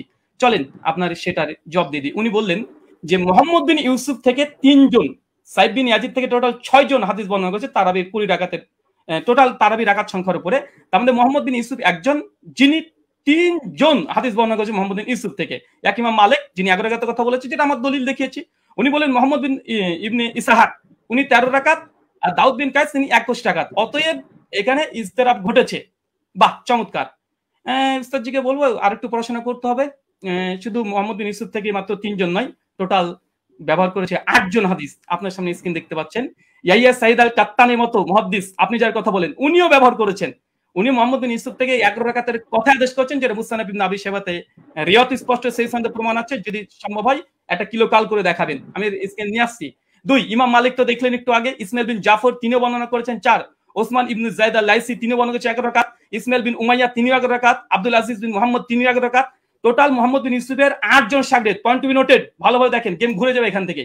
মোহাম্মদ বিন ইউসুফের টোটাল 8 জন শাগরেদ তারাবির রাকাত বর্ণনা করেছে, তার মধ্যে 5 জন বাবার বর্ণনা করছে 11 রাকাত। শুধুমাত্র মোহাম্মদ বিন ইউসুফ আর দাউদ বিন কায়েস তারা বলছে কেউ 13 রাকাত, কেউ হচ্ছে 21 রাকাত। চলেন জবাব দেখেন। মোহাম্মদ বিন ইসহাক তিনি কি বলছেন, 21 রাকাত নাকি বর্ণনা করেছে। মোহাম্মদ বিন ইসহাক কে? হানাফিদের বই তাজালিয়াতের শাবদা দেওবন্দি মুনাজিরের নাকি ইসলাম তাজালিয়াত শাবদার 5ম খণ্ডের 311 পৃষ্ঠায় পরিষ্কার বলছে মোহাম্মদ বিন ইসহাক ইমাম মালিক তাকে দাজ্জাল বলেছে, কাযযাব বলেছে, মিথ্যুক বলেছে। হানাফিদের নিকটে মোহাম্মদ বিন ইসহাক তিনি কাযযাব, মিথ্যুক, মানে তাদের উসুল দিয়ে হাদিস জাল পর্যন্ত বলা যায়। কেন সনদের মধ্যে এই মোহাম্মদ বিন ইসহাক যিনি আছেন ইনি কাযযাব, যিনি 21 রাকাত বর্ণনা করেছে মোহাম্মদ বিন ইউসুফ থেকে। তাই মোহাম্মদ বিন ইউসুফের 5 জন শাগরেদ বলছে 11 রাকাত, আর একজন কাযযাব রাবি দেওবন্দীদের দাবি অনুযায়ী তিনি বলছেন যে না 13 রাকাত। অতএব এই হাদিস সহিহ নয়, এটা হানাফিদের উসুল্লাহ প্রমাণিত। চলেন এটা যদি সন্তুষ্ট না হয়, দলিল সহ নামাজের মাসাইল 144 নম্বর পৃষ্ঠাতে মাওলানা আব্দুল মতিন সাহেব তিনিও এখানে এই 21 রাকাতে বর্ণনাকারী যিনি আছেন তার নাম মোহাম্মদ ইবনে ইসহাককে জয়ীফ এবং দুর্বল বলছে। স্ক্রিন আপনার সামনে লক্ষ্য করেন। 3 নম্বর, জাস্টিস তাকি উসমানী একটা উসুল দিয়েছে, আলহামদুলিল্লাহ উসুল দিয়েছে। উসুলকে চ্যালেঞ্জ করেন, তাকি উসমানী রসুলকে চ্যালেঞ্জ করেন। কি বলছে দেখেন, দারসে তিনি 2 খণ্ডের 93 পৃষ্ঠা তিনি বলছেন মোহাম্মদ ইবনে ইসহাক রাহিমাহুল্লাহ মাকহুলের ছাত্র, তার সম্পর্কে পেছনে বলা হয়েছে যে তার একক বর্ণনা সন্দেহযুক্ত। তাহলে মোহাম্মদ বিন ইউসুফ যদি একাকি কোনো রিয়াত বর্ণনা করে সেটা সন্দেহযুক্ত। আর তাজালিয়াতের শাবদারে বলছে মোহাম্মদ বিন ইসহাক হচ্ছে কাযযাব, যিনি 21 রাকাতে বর্ণনা করেছে। তাই ইমাম মালিক যে 11 রাকাতে বর্ণনা করেছে এটাই সহিহ, বরং মোহাম্মদ বিন ইসহাকের 13 রাকাতে বর্ণনা এটাই জয়ীফ। কোথা থেকে কি দিয়ে দিয়েছে চলেন এরপর কি বলছেন। দাউদ বিন কায়েসের হাদিস দিয়ে তিনি ইজতিরাবের দাবি করেছে। ওই উস্তাদজিকে আমি প্রথম পর্বে চ্যালেঞ্জ করেছিলাম যে ইজতিরাবের সংজ্ঞা কি পেশ করবেন, আর সেই সংজ্ঞাকে সামনে রেখে এই হাদিসকে আপনাকে ইজতিরাব দাবি করতে হবে। কারণ ইজতিরাবের একটা সংজ্ঞার মধ্যে এটাও পড়ে যে দুটো হাদিস সেম সমপরিমাণের সহিহ হতে হবে, চেন অফ ন্যারেশন। মুয়াত্তা মালিকের যে গোল্ডেন চেন সিলসিলাতুল জাহাব, একটা দলিল পেশ করেন আলহামদুলিল্লাহ, এখন মতো আসবে না। আমার তো উস্তাদজি প্রথম থেকে তিনি মুনকাতে হাদিস জয়ীফ মুনকাতে দলিল পেশ করছে, একটা মুত্তাসিল পারছেন না। মুয়াত্তা মালিকের মতো একটা দলিল দিতে পারছেন না। উস্তাদজি 15-30 মিনিট শেষ হয়ে গেল, মাত্র 15টা মিনিট আছে। একটা মুয়াত্তা মালিকের মতো গোল্ডেন চেন বারবার এই মুনকাতে সনদ দিয়ে দিচ্ছেন। চলেন তারপর দেখেন দাউদ বিন কায়েসের এখানে বলছে কি যে দাউদ বিন কায়েসের ইহদা ইশরিন যে এখানে 21 টাকাতে বর্ণনা আছে, হ্যাঁ আছে। দাউদ বিন কায়েসের এই হাদিস শুধু দাউদ বিন কায়েস একা এক জায়গায় বর্ণনা করেনি, এবং দাউদ বিন কায়েস এই হাদিস আরেকজন শাগরেদ, দেখেন একই সনদ, এর ইমাম ফারাবির কিতাবুস সিয়াম 175 নম্বর হাদিস। এই 175 নম্বর হাদিসে ওমর বিন খাত্তাব তারাবি জামাত করেছে, এখানে রাকাতের সংখ্যা উল্লেখ নেই। আর এইখানে দেখেন মুসান্নাফ আব্দুর রাজ্জাক উসমান সাহেব যে দলিল পেশ করেছে 21 রাকাতের, এই 21 টাকা যদি হয়েও যায়, এখানে ওমর যে আদেশ করেছে দাউদ বিন কায়েসের বর্ণনাতে নেই। কিসের ইস্তেরাব? দাউদ বিন কায়েসের রিওয়াতে এখানে যে আদেশ করেছে, নির্দেশ দিয়েছে ওমর নাই। ওমরের জামানায় পড়তো, কে পড়তো, কারা পড়তো, কে আদেশ করেছে, ওমর কি তাকে নির্দেশ করেছে? কিচ্ছু নাই। তাই ইস্তেরাব হওয়ার জন্য মতনের মোটামুটি সরাসরি কন্ট্রাডিকশন থাকতে হয়, সরাসরি কন্ট্রাডিকশন থাকতে হয়, অথবা দুটো মতন এমন সনদ এমন শক্তিশালী পর্যায়ের যেগুলো তাকবির দেওয়া সম্ভব নয়। এখানে 21 টাকাতে যে দাউদ বিন কায়েসের দুইজন এক জায়গাতে তিনি বর্ণনা করছেন, কোন রাকাত সংখ্যা তিনি বর্ণনা করছেন না। তাই এই দাউদ বিন কায়েসের 21 টাকাতে হাদিস দিয়ে তারপর যদি ধরে নি ফর সেক অফ আর্গুমেন্ট দাউদ বিন কায়েসের হাদিসে ওমর আদেশ দিয়েছেন নাই, তাই এই হাদিসকে সামনে রেখে মুয়াত্তা মালিকের হাদিসকে ইস্তিরাব দাবি করা এটা বেলপাক লেখাকের কি। আর 2 নাম্বার ইবনে ইসহাকের যে 21 টাকাতে বর্ণনা, ইবনে ইসহাকের ওই রিওয়াতে ইবনে ইসহাককে সরাসরি দেওবন্দিরা কাজদা বলছে, দাজ্জাল বলছে ইমাম মালিকের কল নকল করে, তার দলিল দেওয়া মানে গাছে কাঁঠাল গোপে তেল। তাই দুটো জয়ীব দলিল দিয়ে মুয়াত্তা মালিকের মতো গোল্ডেন চেন সিলসিলাতে জাহাবের পুরো অভিযোগ আপত্তি করা সনদ এবং মতনে পড়ে, এটা খুব হাস্যকর ওস্তাদজি। এটা আপনাকে অন্তত হাদিস শাস্ত্রবিদ, আপনি হাদিস পড়ান শুনেছে একটা বক্তৃতাতে, কিন্তু এরকম করবেন আজকে আমি এটা ভাবতে পারিনি। আর তৃতীয়, যদিও সঞ্চালক আজকে দৃষ্টি কেমন দিয়েছে জানি না, আজকে আমাদের আলোচনাতে ছিল যে তিনি কোনো ফাতোয়া ফারাজ দিবেন না, তিনি ওসাইমিনের ফতোয়া নিয়ে এসেছেন, ইবনে তাইমিয়ার ফতোয়া নিয়ে এসেছেন, ইবনে আব্দুল বারের ফতোয়া নিয়ে এসেছেন, স্যার মাযহারের ফতোয়া নিয়ে এসেছেন, ফাঁকা মাঠে গোল দিতে চেয়েছেন, এখানে থামানো হয়নি। যদি এরকমই হয় আমরা দোল দিতে পারি, চলে সামনে আসছে। আচ্ছা, তার মানে বোঝা গেল মুহাম্মদ বিন ইসহাকের ওই রেবাত 3 জন নাই উস্তাদজি, 8 জন। 5 জন বলেছে 11 রাকাত, আর 2 জন বলেছে 13-21, আর দুটো হাদিসই জয়ীফ হানাফি দেওবন্দীদের উসুল অনুযায়ী। তাই ওটা দিয়ে ইস্তেরাব দাবি করা বেলপাকলে কাকের কি এরকম হয়ে যায়। আচ্ছা, ওস্তাদজির অভিযোগ ভিত্তিহীন প্রমাণ হয়ে গেছে। প্রথম কথা 8 টাকাতে তারবি আলহামদুলিল্লাহ, ওটা না মতনি জয়ীফ না মতন না ইস্তেরাব, কোনো কিছু নেই। এবং চ্যালেঞ্জ করেছিলাম যে মানে বিগত দিনে 1284 হিজরির পূর্বে দেওবন্দি মাদ্রাসা প্রতিষ্ঠা হওয়ার আগে কোন মুহাদ্দিস হাদিসটাকে ইস্তেরাব দাবি করে বাতিল করেছে, প্রমাণ দিতে পারেনি। 8টা প্রশ্ন ছিল। আচ্ছা, 20 রাকাত ইতিহাস বললেন, যখন 20 রাকাতের ইতিহাস, 20 প্রথমে হয়তো 11 রাকাত তারাবির আদেশ করেছিল ওমর বিন খাত্তাব, পরে হয়তো 20 রাকাত করেছে, তারপরে তিনি স্বীকার করে নিয়েছেন অর্ধেক যে ওমর বিন খাত্তাব 11 রাকাতের আদেশ করেছিলেন। আলহামদুলিল্লাহ। অনেকে বলে যে ছিলই না, কোনোদিনই ছিল না। 1984 প্রথম দাবি। দলিল নামাজের মাসালে কি বলছে দেখেন, ওমর বিন খাত্তাব 11 রাকাত তারাবির আদেশ করেছে, পরবর্তী সময় মানুষেরা 20 রাকাত পড়েছে, ওমরের আদেশে পড়েছে, দেখাতে পারবেন ইনশাআল্লাহ। দেখা দলিল নামাজের মাসালেও তো আছে, ইমাম বাইহাকির ওই কলটা নকল করেছে, যেটা উস্তাদজি ওমর বিন খাত্তাব 11 রাকাতের আদেশ করেছিলেন, কিন্তু পরবর্তী সময়ে কিরাত ভারী হওয়ার কারণে তার রাকাত সংখ্যাকে বাড়িয়ে দিলেন, কিরাতকে কমিয়ে দিলেন। তো মানুষজন, জনগণ তারা ওমরের আদেশে নয়, ওমরের আদেশে নয়, কে বা কারা তারা 20 রাকাত চালু করেছিল ওমরের জামানায়, কিন্তু ওমরের আদেশে নাই। ওমরের আদেশে কত রাকাত? মালিকের 11 রাকাত, স্পষ্ট প্রমাণ।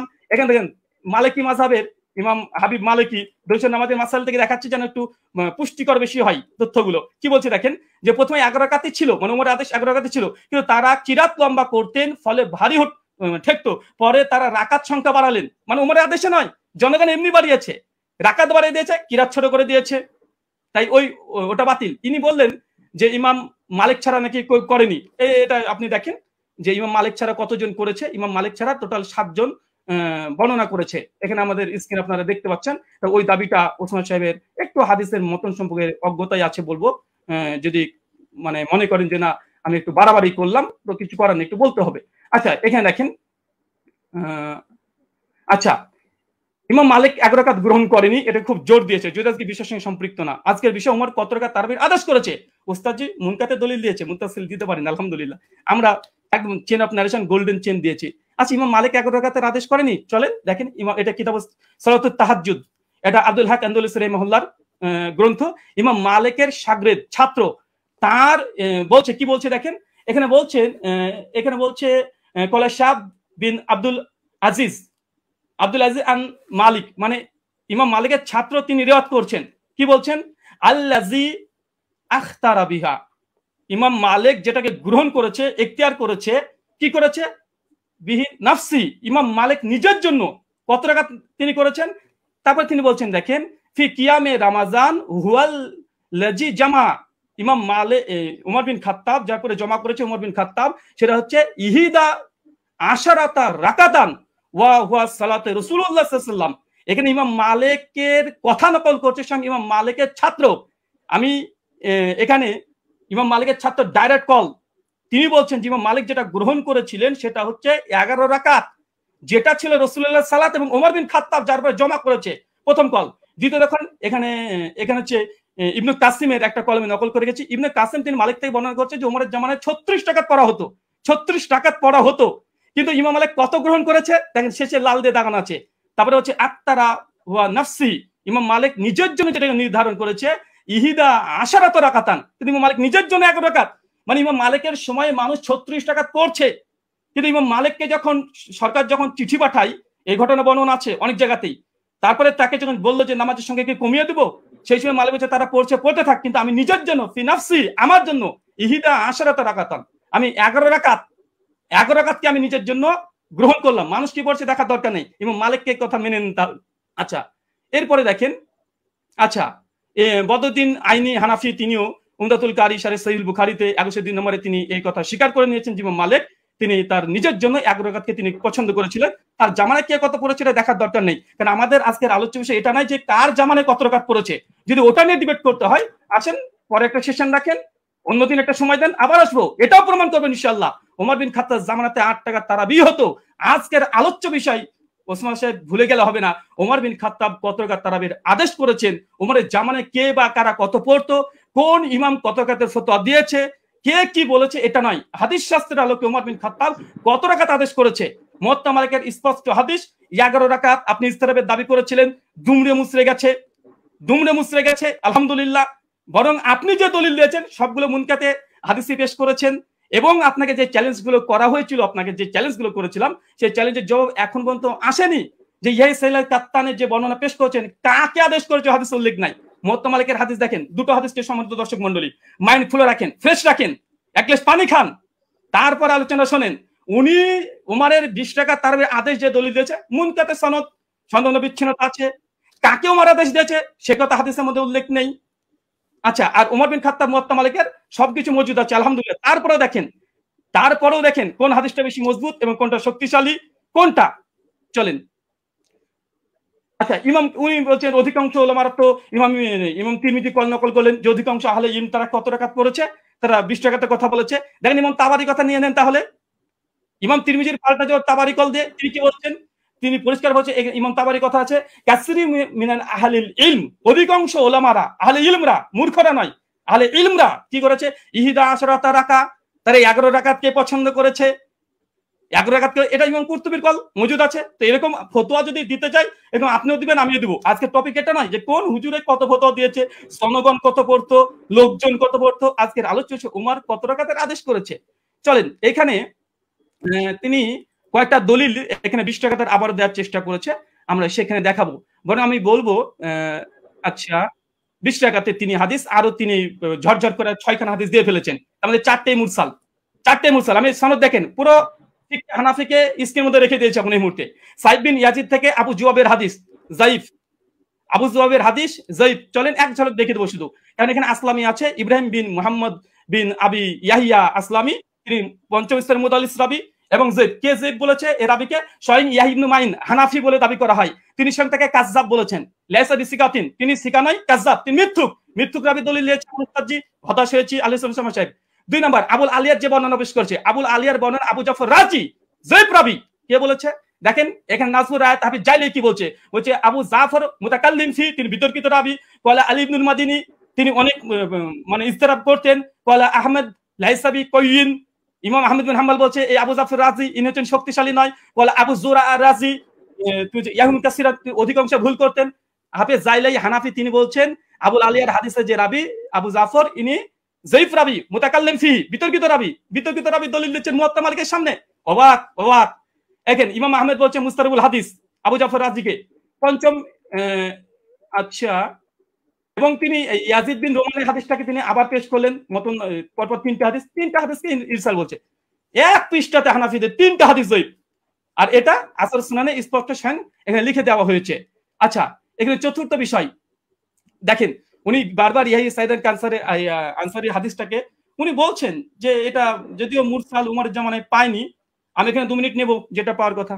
জি অবশ্যই, আপনি 2 মিনিট নেবেন। জি আচ্ছা, উস্তাদ জি শুনেন এবং শ্রোতা মণ্ডলী শুনেন, উনি যে দলিলটাকে মজবুত দলিল বানিয়েছেন যে ইয়াহিয়া বিন সাইদ আল আনসারীর এই হাদিস দেখেন, ইমাম হাজম রাহিমাহুল্লাহ তিনি বলছেন যে ইয়াহিয়া সাইদ আল আনসারী তিনি মৃত্যুবরণ করেছে ওমর বিন খাত্তাবের 25 বছর পরে।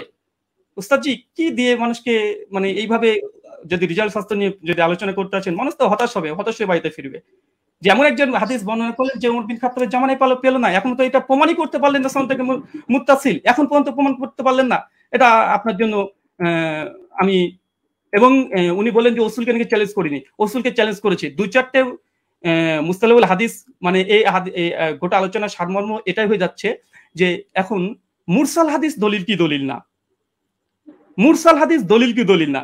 আরে যদি তর্কের খাতে ধরে নি মুরসাল হাদিস দলিল, মুয়াত্তা মালিকের মতো গোল্ডেন চেনের সঙ্গে টেক্কা দিতে পারে? ধরেও নি ফর সেক অফ আর্গুমেন্ট, কোথায় কি আর কোথায় কি যে ধরেও নি। তারপরে দেখেন এখানে আরেকটা উনি বললেন যে ওমরের জামানাতে পড়ার কথা, যদি ওমরের জামানার কথা হয় আমরা তো দলিল দিয়ে দিতে পারবো যে ওমরের জামানাতে সাহাবীরা ইয়াহিয়া সাইদ আল কাত্তানির মতো সাহাবীরা তিনিও 11 রাকাত তারাবি পড়েছেন, এই মর্মে অনেকগুলো দলিল আমরা দেখে দিতে পারবো। আমি এক ঝলক শুধু দেখে দেব, তিনি যেহেতু অনেক সাহাবীদের কথাও তিনি দলিল হিসেবে নিয়ে এসেছেন যে তারা কোন কোন জামানায় তারা পড়তো। আচ্ছা চলেন, আচ্ছা এখানে ইয়াহিয়া সাইদ আল আনসারীর যে রিওয়ায়াত নিয়ে এসেছে দেখেন, আমি এখানে 4 জন এখানে রেখে দিচ্ছি, এখানে 4 জনের নাম দেখেন। আচ্ছা, ইয়াহিয়া সাইদ আল আনসারী রাহিমাহুল্লাহ তিনিও বলছেন যে ওমরের জামানায় আমরা 20 টাকা তারাবি পড়তাম। ও ইয়াহিয়া সাইদ আল কাত্তান উনি যে দলিল দিয়েছে, আমি আরেকটা দলিল দিলাম খনন করার জন্য। উনি ইয়াহিয়া সাইদ আল কাত্তান যে দলিল যে এখানেও এর হচ্ছে মুসনাদ ইবনে আবি শাইবা 7671 নম্বর হাদিস, তিনিও বলছেন যে ইহিদা আশরাতা রাকা ওমরের জামানায় আমরা 11 রাকাত পড়তাম আলহামদুলিল্লাহ। আরেকটা দেখেন আব্দুল আজিজ ইবনে মুহাম্মদ তিনিও বলছেন যে ওমরের জামানায় আমরা 11 রাকাত পড়তাম। শেষ হয়েছে, 2 মিনিট। শুকরিয়া, জাযাকাল্লাহ খাইরান। অনেক অনেক ধন্যবাদ আপনাকে। আমি একটু দুঃখ প্রকাশ করে নিচ্ছি যে 2 আলোচকই আপনারা মাঝখানে কিছু আমার কাছে মনে হয়েছিল যে আপনাদের আলোচনাটা প্রাসঙ্গিক, যার কারণে ফতোয়া বিষয়টা নিয়ে আলী হাসান ওসামা আলোচনা করেছেন। এটাকে বিপরীত করে আবার ব্রাদার রাহুল হোসেন আপনিও ইমাম মালিকের কিছু বিষয় নিয়ে আসছিলেন। আমি বলবো যে আপনারা দুজনই জেনেছেন। তো যাই হোক, আমি একেবারে আলী হাসান ওসামা আপনার খণ্ডনের শেষ পর্ব, তারপরে আপনারা আর পাচ্ছেন না। তবে হ্যাঁ, এখানে আমরা আশা করবো বা রিকোয়েস্ট থাকবে যে প্রসঙ্গিকের মধ্যে আমরা কথা বলবো। জি শোনা যাচ্ছে আমাকে? জি আপনাকে শোনা যাচ্ছে, আপনি বললে আমি টাইমটা স্টার্ট করে দেব। হ্যাঁ শুরু করেন। জি ওকে, 9 সেকেন্ড 10 হামিদান ওয়া মুসাল্লিয়ান ওয়া মুসাল্লিমা আম্মা বাদ। ব্রাদার রাহুল ভাইয়ের ব্যাপারে আমি একটা হতাশা প্রকাশ করছি। এই লিখিত সাজানো গোছানো ফরম্যাট দিয়ে আমার কথাগুলো খণ্ডন করতে চাইলে সবচাইতে বড় যে ঝামেলাটা আপনি করেছেন, আমি কথা বলি 50টা আর আপনি লিখিত ফরম্যাট থেকে সেই আগে চর্বিত চর্বণ যা সাজিয়ে রেখেছেন এবং 3 বছর থেকে বয়ানও যা বলছেন ওই সেগুলোই টেনে টেনে আপনি শুধু আগের কথাগুলোই করেন, অথচ অধিকাংশ পয়েন্ট আপনি কি বোঝেনই না ইচ্ছাকৃত এড়িয়ে চলেন, আমি ধরতে পারি না। দ্বিতীয় বিষয় হলো আপনি বলেন আমি ফতোয়াটা নিচ্ছি, আমি কোনো প্রসঙ্গে ফতোয়াটা নিইনি, আমি উসুল বোঝানোর জন্য উদাহরণ দিয়েছি। ইমাম তিরমিজি রাহিমাহুল্লাহ কি মত দিয়েছেন, আলেমরা কি মত গ্রহণ করেছেন সেটা তো আমি বলিনি। আমি তো দেখিয়েছি ইমাম তিরমিজি এই বক্তব্যটা বলেছেন যে রুয়ান ওমর থেকে বর্ণিত হয়েছে 20 রাকাতের কথা, এই প্রসঙ্গে এনেছি। আপনি কথা না বুঝেই সেই লিখিত ফরম্যাটে খণ্ডন করতে গেলে এটা ভুল করবেন, শুধু আবেগী কথা দিয়ে তো হবে না। আর শুধু জুবায়ের আলী জাই, নাসিরউদ্দিন আলবানী রাহিমাহুল্লাহ ওনাদের শুধু হাওয়ালাগুলো থেকেই ওই কপি পেস্ট করে আপনি একটা ফরম্যাট সাজিয়ে রাখলে সব কথা খণ্ডন করতে পারবেন না। এখন আপনি বারবার বলছেন যে আপনি একটা সনদ দেখান যেটা ইনকেতা নাই। আরে ভাই আপনি তো উসুলের আলোকে কথায় আসবেন, আপনি তো আমি যে উসুলগুলো শুনলাম ইতিমধ্যে 8-10টা উসুল শোনানো হয়ে গেছে, আপনি উসুলেরই কোনো ধার ধারছেন না। আপনি মুরসাল নিয়ে শুধু মুকাদ্দিমায়ে মুসলিম থেকে একটা হাওয়ালা দিয়ে দিলেন, বাস শেষ, যেন মুরসাল নিয়ে পৃথিবীতে আর কেউ কখনো কিছু বলেই নেই। তো যাই হোক আমি এগুলোতে আসবো। আমি প্রথম শুরু করি, আপনি দাউদ বিন কায়েসের যেই বক্তব্যটা দিলেন যে দাউদ বিন কায়েসের এই বক্তব্যের মধ্যে এখানে আদেশের কোনো কথা নেই। আসলে আপনি আরবি কতটুকু পারেন আমি জানি না, আপনি আরবি মতনগুলো পড়েন না, ইচ্ছাকৃত কিনা আমি জানি না, যে মতনের ভুল থেকে বাঁচার জন্য কিনা, হতে পারে, হলে হতে পারে, অন্য হিকমত থাকতে পারে, সময় বাঁচানোর ব্যাপারে হতে পারে। আপনি এই বাক্যটার অনুবাদটা করে দিয়েন আমাকে, যে দাউদ বিন কায়েসের রিওয়ায়াতের মধ্যে যে আছে যে আন্না উমর জামা الناس في رمضان على ابي بن كعب وعلى تميم الداري على 21 রাকাতান। এই জামাআর সাথে আলা অব্যয়যোগে যখন বলা হয় জামা উমারু, ওমর মানুষকে জমা করেছেন কোন ব্যাপারে? আলা 21 রাকাতান, 21 রাকাতের ব্যাপারে। তখন এর দ্বারা কি বোঝায় যে ওমর আদেশ করেন নাই, ওমর কিছু বলে নাই, তারা নিজেদের থেকে পড়ে নিয়েছেন। এই অনুবাদটা এটা কোন ডিকশনারির আলোকে করলেন পৃথিবীতে? এটা কি মেড ইন ইন্ডিয়া না মেড ইন বাংলাদেশ? এটা আমাকে অনুগ্রহ করে আপনি দেখাবেন। আর আপনি বললেন যে 8 জন বর্ণনা করেছেন, শুধু ওই 3 জনই না। আমি তো 3 জন প্রসঙ্গ আর 8 জন প্রসঙ্গে বলিনি। আমি তো কথাটা বলেছি এই প্রসঙ্গে যে ওনাদের বর্ণনাগুলোর মধ্যে ভিন্নতা আছে, ইস্তেরাব আছে, এই প্রসঙ্গে আমি কথাটা টেনেছি। আপনি মোহাম্মদ বিন ইসহাককে টানলেন এবং তাকে নিয়ে বড় করে কথা বললেন, অথচ মোহাম্মদ বিন ইসহাক তো আমি সিরেফ মনে হয় 5 সেকেন্ড একটা বাক্য হিসেবে উদাহরণ হিসেবে দেখিয়েছি। আমি মূল আপনাকে সাংঘর্ষিক দাঁড় করিয়েছি দাউদ বিন কায়েসকে। দাউদ বিন কায়েসের এই সনদটাকে আপনার পক্ষে সম্ভব না এটাকে জয়ীফ বলে প্রমাণ করা, এটা সুনিশ্চিত ভাবে। আর আপনি শুধু এটা বারবার বলছিলেন যেখানে আদেশ কথা নাই, আদেশ কথা নাই। আপনি একই রকম কথার মধ্যে দেখান না যে ইস্তেরাব আছে কিনা। আরে ভাই, এখানে তো আপনার এই জিনিসটা বুঝতে হবে যে ওনার থেকে যারা বর্ণনা করেছে কারো বর্ণনার সাথে কারো বর্ণনা মিল নেই। এক জায়গায় আদেশের কথা আছে, আরেক জায়গায় আদেশের কথা নেই। এক জায়গায় আমলের কথা আছে, আরেক জায়গায় আবার আমলের কথা নেই, শুধু আদেশের কথা। এখন আদেশ নিয়ে আপনি 8টা কেন, আদেশ নিয়ে শুধু দুটোই দেখতে পারবেন। ইমাম মালিকের যে সনদটা আনলেন সেখানে ইমাম মালিক রহমতুল্লাহ আলাইহি তার সনদের মধ্যে আছে যে তিনি আদেশ দিয়েছেন, আর দাউদ বিন কায়েসের মধ্যে আছে যে আদেশ দিয়েছেন। কিন্তু এখন দাউদ বিন কায়েসের এই সনদের মধ্যে জামা আলা এটা যোগ করলে অর্থ এটাই দাঁড়ায় যে ওমর মানুষকে 21 রাকাতের ব্যাপারে একত্রিত করেছেন। তাহলে এটা কিভাবে সম্ভব যে একই হাদিসের মধ্যে এক জায়গায় বলা হচ্ছে 21 রাকাত, আরেক জায়গায় বলা হচ্ছে 11 রাকাত? যদি হাদিস ভিন্ন ভিন্ন হতো, ভিন্ন ভিন্ন বর্ণনাকারী থেকে, আমরা তাহলে ধরতাম না এটা জামানার ভিন্নতা। লেকিন এরকম তো কোনো ব্যাপার ঘটেনি। সুতরাং এটা গায়ে পড়ে করা হয় না। আর সাত বর্ণনা কাকে বলে? দাউদ বিন কায়েসকে আপনি কোন পর্যায়ে দাঁড় করিয়ে আপনি সাজ এখানে বলবেন, বা আপনি এটাকে ওইটার সাথে সাংঘর্ষিক করবেন? যদি এক রেওয়ায়েতের মধ্যে সংখ্যা কম পাই আর এক রেওয়ায়েতের মধ্যে সংখ্যা বেশি পাই, তাহলে সেই ক্ষেত্রে কি হুকুম আছে? এটা তো আপনার ফতোয়ার আলোকেই করতে হবে। আপনি তো মন গড়া একটা বললে হবে না। আর কিছু কথা তো আপনি বলেছেন একদম মানে সনদ ছাড়া, যেগুলোর কোনো সনদই নেই। আপনি ইমাম মালিকের একটা ফতোয়া আনলেন, হলো তার এক শাগরেদ বলেছেন, তার শাগরেদ থেকে কি আপনি শুনেছেন না কিতাবের লেখক ডাইরেক্ট শুনেছে? মাঝখানে সনদগুলো গেল কোথায়? আর আপনি মাযহাব নিয়ে কথা বলতে চাইলে মাযহাবের ব্যাপারে মূলনীতিগুলো তো আপনার জানা থাকা দরকার। ধরেন মালিকি মাযহাব নিয়ে আমি 100টা মত পেলাম, তাহলে আমি কোন মতটা চূড়ান্ত ধরবো?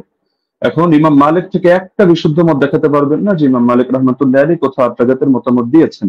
আপনি হাফিজ ইবনে হাজার আসকালানী রহমতুল্লাহ আলাইহি, আপনাদেরও পছন্দের ব্যক্তিত্ব, তার কিতাব থেকেও আপনারা দেখে নিতে পারেন, অথবা তার হাওয়ালা আমি হুবহু বাক্য বলে দিচ্ছি। তিনি লিখেছেন ইতিমাদুহুম ফিল আহকাম ওয়াল ফাতওয়া আলা মা রাওয়াহু ইবনুল কাসিম আন মালিক সাওয়াউন ওয়াফাকা মা ফিল মুওয়াত্তা আম লা। যে ফতোয়া দেওয়ার ক্ষেত্রে, বিধিবিধান বর্ণনা করার ক্ষেত্রে ইবনুল কাসিম যেটা বর্ণনা করবে ইমাম মালিক থেকে সেটাই গ্রহণযোগ্য, এবং সেটা মুওয়াত্তা কিতাবের মধ্যে যা আছে তার সাথে মিলুক বা না মিলুক, এটা হলো মাযহাবের মূল ভিত্তি হিসেবে ধরা হবে। এটা তাজিলুল মানফা 4 নম্বর পৃষ্ঠার মধ্যে পেয়ে যাবেন। তো ওনার শাগরেদ ইবনুল কাসিম বলেন, ইবনে আইমান বলেন, তাদের থেকে কোথাও আপনি আত্রাগাতের দূরতম কথাও দেখাতে পারবেন না। আত্রাগাতের কথা আল্লামা আইনি যেটা এনেছেন, সৈয়দী যেটা এনেছেন, আপনি সৈয়দীটা তো আনেননি, এটা আপনার নজরে পড়ে নাই হয়তো, যে জায়গা থেকে কপি পেস্ট করেছেন। না হলে এর বিপরীতে আমি আপনাকে, যদি 100 চান আমি 100 হাওলা আপনাকে দিয়ে দিতে পারবো। যদি আপনি বলেছেন যে আলাদা ডিবেটের আয়োজন করলে, তো ঠিক আছে, করতে পারেন।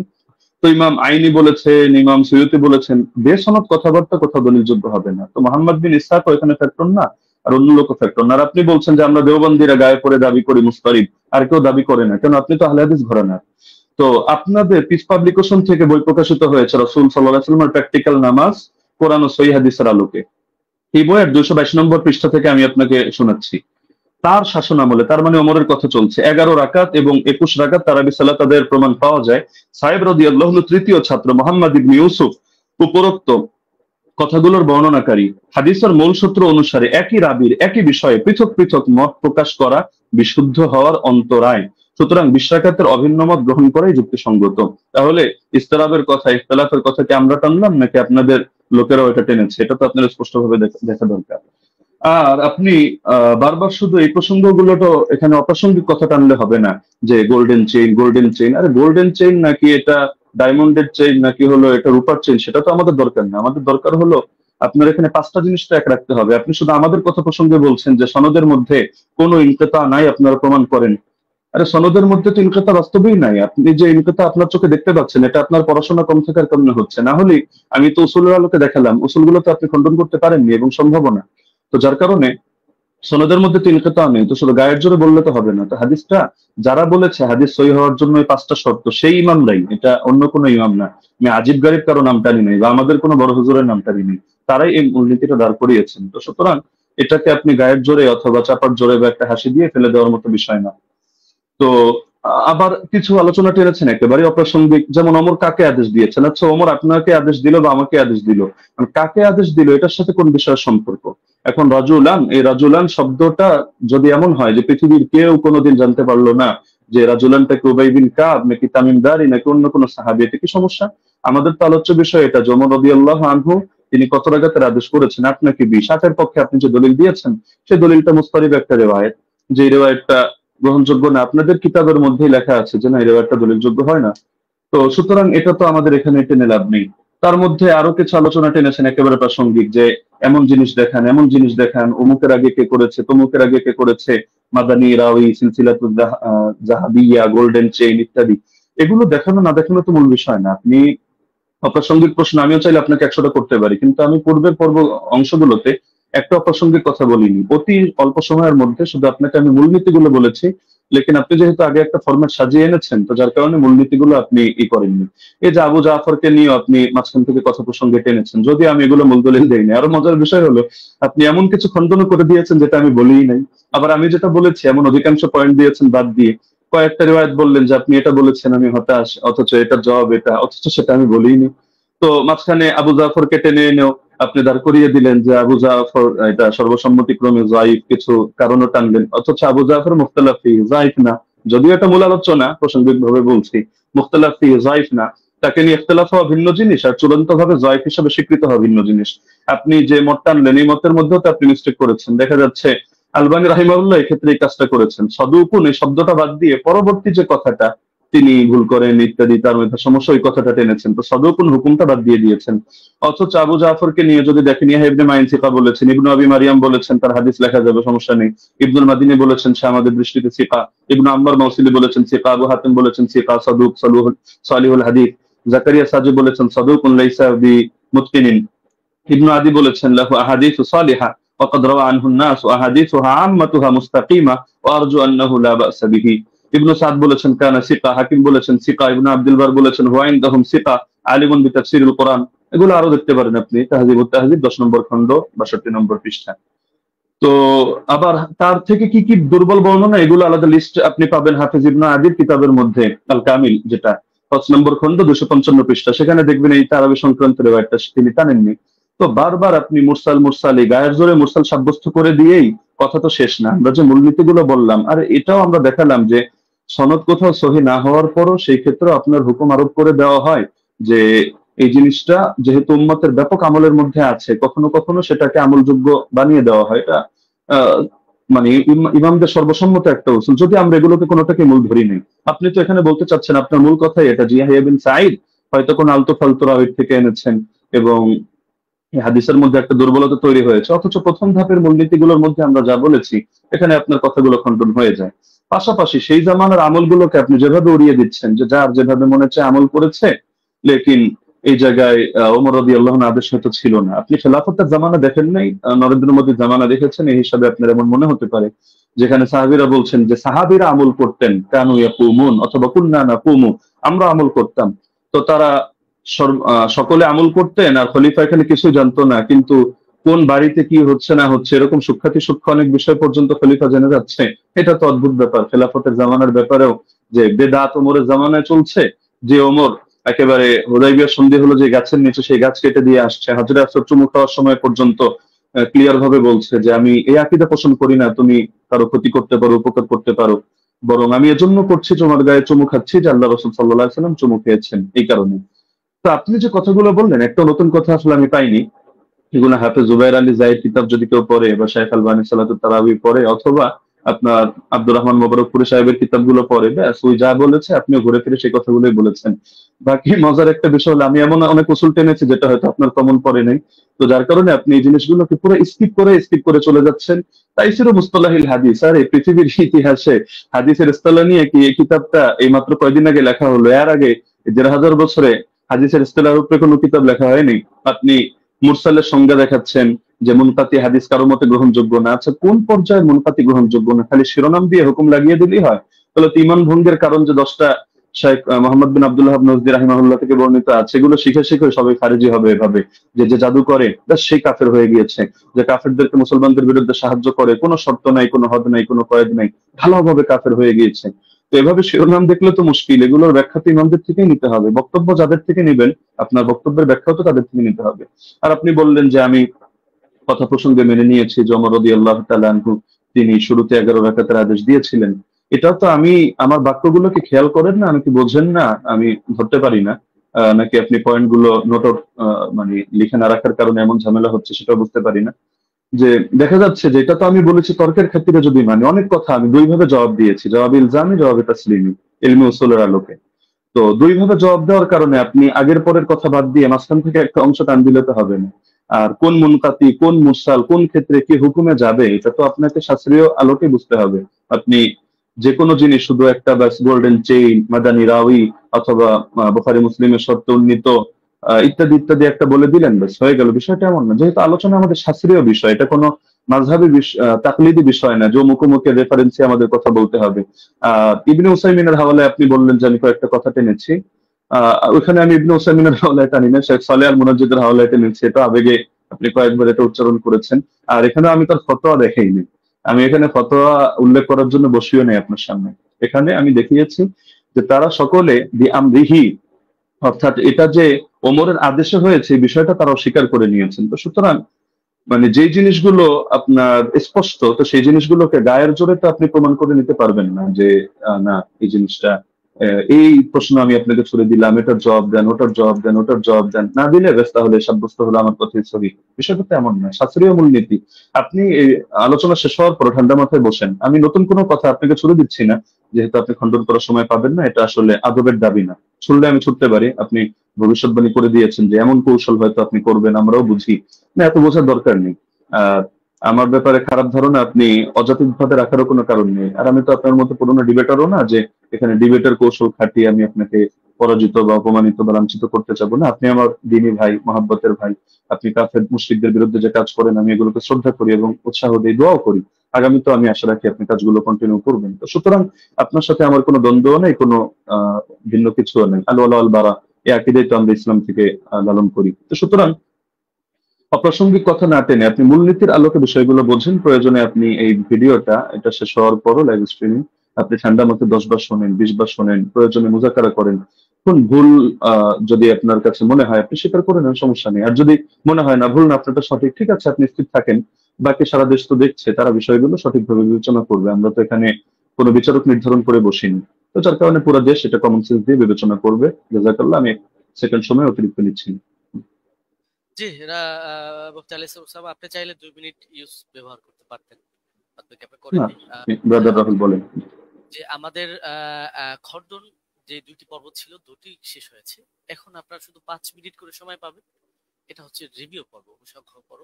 এই পর্বে আপনারা 5 মিনিট করে আলোচনা করতে পারবেন। নতুন কোনো তথ্য আপনারা অ্যাড করতে পারবেন না এই পর্বে। হ্যাঁ, আমি ব্রাদার রাহুল হোসেন আপনার কাছে যাব এবং আপনি বললে আমি আপনার টাইমটা শুরু করব। জি, শুরু করুন। জি, সো বিসমিল্লাহ। তো শেষ থেকে শুরু করি। ওস্তাদ জি বারবার কয়েকবার অভিযোগ করলেন বারংবার যে আমি জুবাইর আলী জাই আর আলবানির বই পড়ে এসে বসে পড়েছি। কার বই থেকে ইলম নিয়েছি? সালাফদের থেকে তো আমরা ইলম দেবো, তাই তো? আলেমদের কাছ থেকে, কোনো জাহেলের কাছ থেকে তো নিইনি, তাই না? আমি তো আপনাকে বলতে পারি যে মৌলানা আব্দুল মালিক সাহেবের বই থেকে ঢের প্রমাণ দেখিয়েছি। তো তার কাছ থেকে জ্ঞান নিয়েছি, আপনার কাছ থেকে জ্ঞান নিই। বিভিন্ন জায়গা থেকে জ্ঞান নিই। আমি জ্ঞান আমার উপরে এলহাম আসবে না, এটা অন্তত আপনি মানেন যে আমার প্রতি এলহাম আসবে না। আলেম ওলামাদের বই পড়েই আমাদের এখানে আসছে, এসে আলোচনা করা। তো এখানে এত এতরাজ করার অভিযোগ মানে আমি বুঝলাম না। 2 নম্বর, তিনি বললেন যে আমি নাকি এমন কিছু অভিযোগের জবাব দিয়েছি যেহেতু আগে থেকে স্লাইড তৈরি করে রেখেছি, এই জন্য নাকি আমি তাল খুঁয়ে ফেলেছি। আমি অবাক হয়েছি, যে ভাবলাম যে ওস্তাদ জি হয়তো অনেক কিছু মানে একদম ইলমে হাদিসের অনেক কিছু নিয়ে আসবে। এসে আমি অবাক হয়েছি, না, কিছুই নিয়ে আসেনি। একটা মুত্তাসিল সনদই পেশ করতে পারেনি। তার জন্য আমি অনেক কিছু ভেবে অনেক কিছু রেডি করে গেছি। দুর্ভাগ্য যে আমি যা রেডি করেছি তার 30% দলিল দিতে পারিনি। আমি একদম নিশ্চিত আমি যদি আজকে ওসামা যে উস্তাদজির মানে ওসামার জায়গাতে থাকতাম, উস্তাদজির পক্ষে থাকতাম, তাহলে আমি এর চাইতে ঢের দলিল দেখাতে পারতাম। ঢের দলিল দেখাতে পারতাম। আমার কাছে 20 টাকার পক্ষে আরো অনেক দলিল ছিল, অনেক দলিল, কিন্তু উস্তাদজি দিতে পারেনি, না দেয়নি, না কি আমি বুঝলাম না। তো যাই হোক, সেটা একটা আলাদা বিষয়। এখানে লাস্টে তিনি ঘুরে দিলেন যে এটা ইনকেতা। ইনকেতা কেমন ইনকেতা? জি, আপনার চেয়ে তো অনেক বড় বড় উস্তাদজিরাই তো আমাকে শিখে দিয়েছে এটা ইনকেতা। যেন দলিল নামাজে মাসাল বই তো দেখালাম, তিনি ইনকেতা স্বীকার করে নিয়েছেন, মুরসাল স্বীকার করে নিয়েছেন। জাফর আহমদ উসমানী বলছে মুরসাল, ইনকেতা আছে, বিচ্ছিন্নতা আছে। আমি আপনার পরিষ্কার চ্যালেঞ্জ করেছি, জবাব আপনি এখন পর্যন্ত দিচ্ছেন না।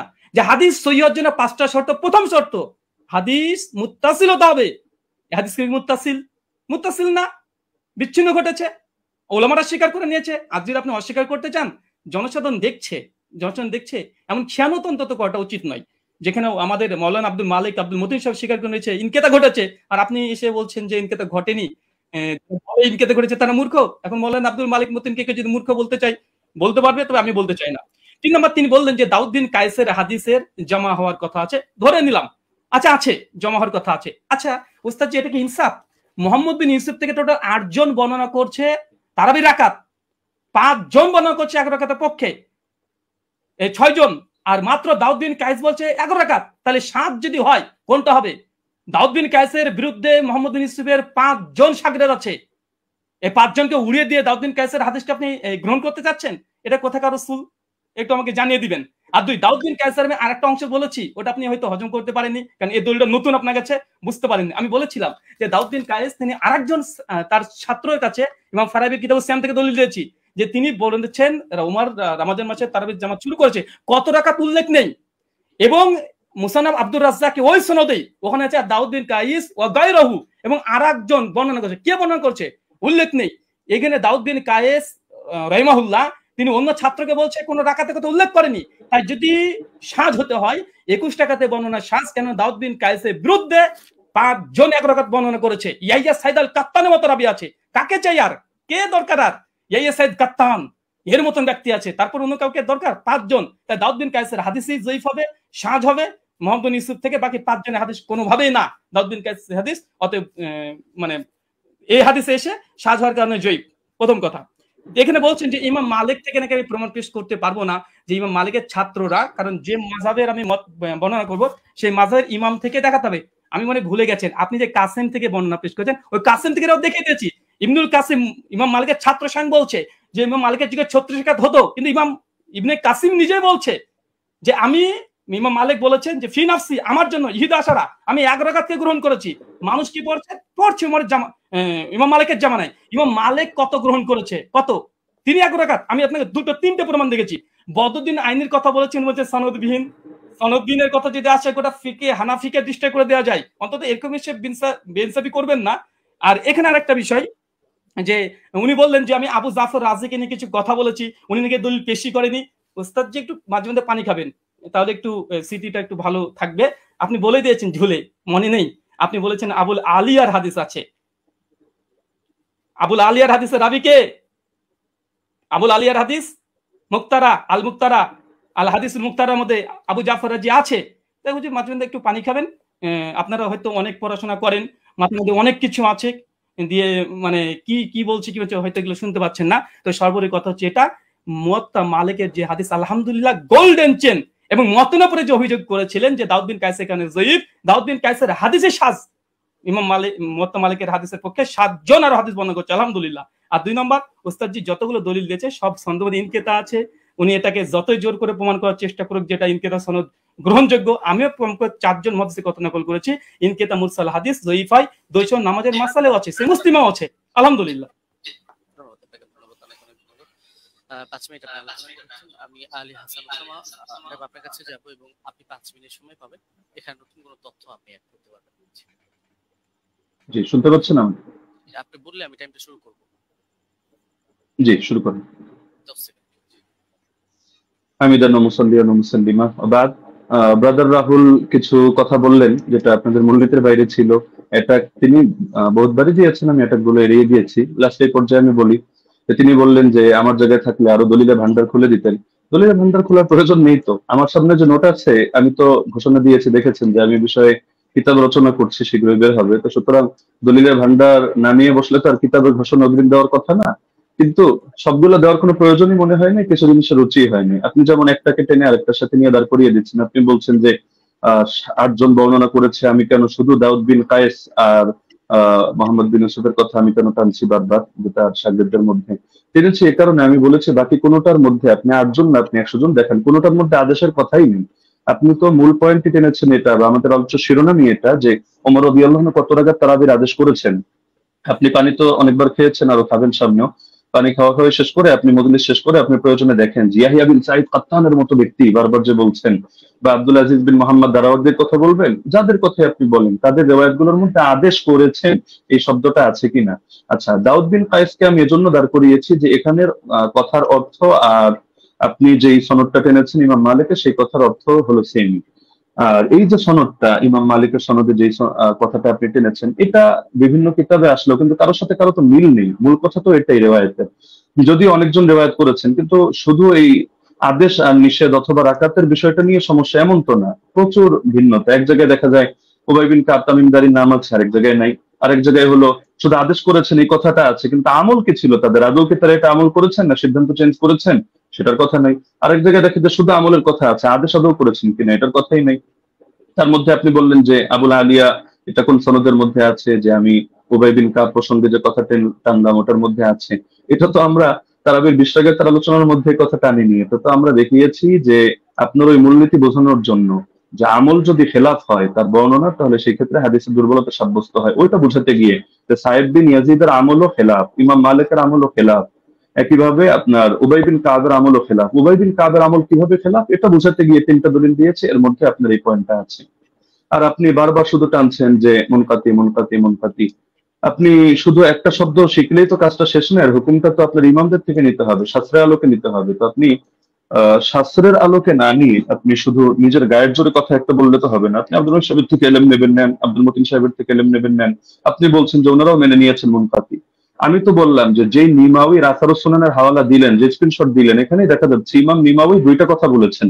তা আপনি কি বলবেন যে নিমাউই এক পাগল, আগের লাইনে বলে এক কথা পরের লাইনে বলে আরেক কথা? আগের লাইনে বলে আসছে মুরসাল, পরের লাইনে বললো যে না এগুলোকে মুরসাল ধরা হয় না, মুত্তাসিল ধরা হয়। তো বলেন ইমাম নিবাউই একটা পাগল যে তিনি আসারুস সুনান এই কিতাবের মধ্যে মূর্খতার পরিচয় দিয়েছেন?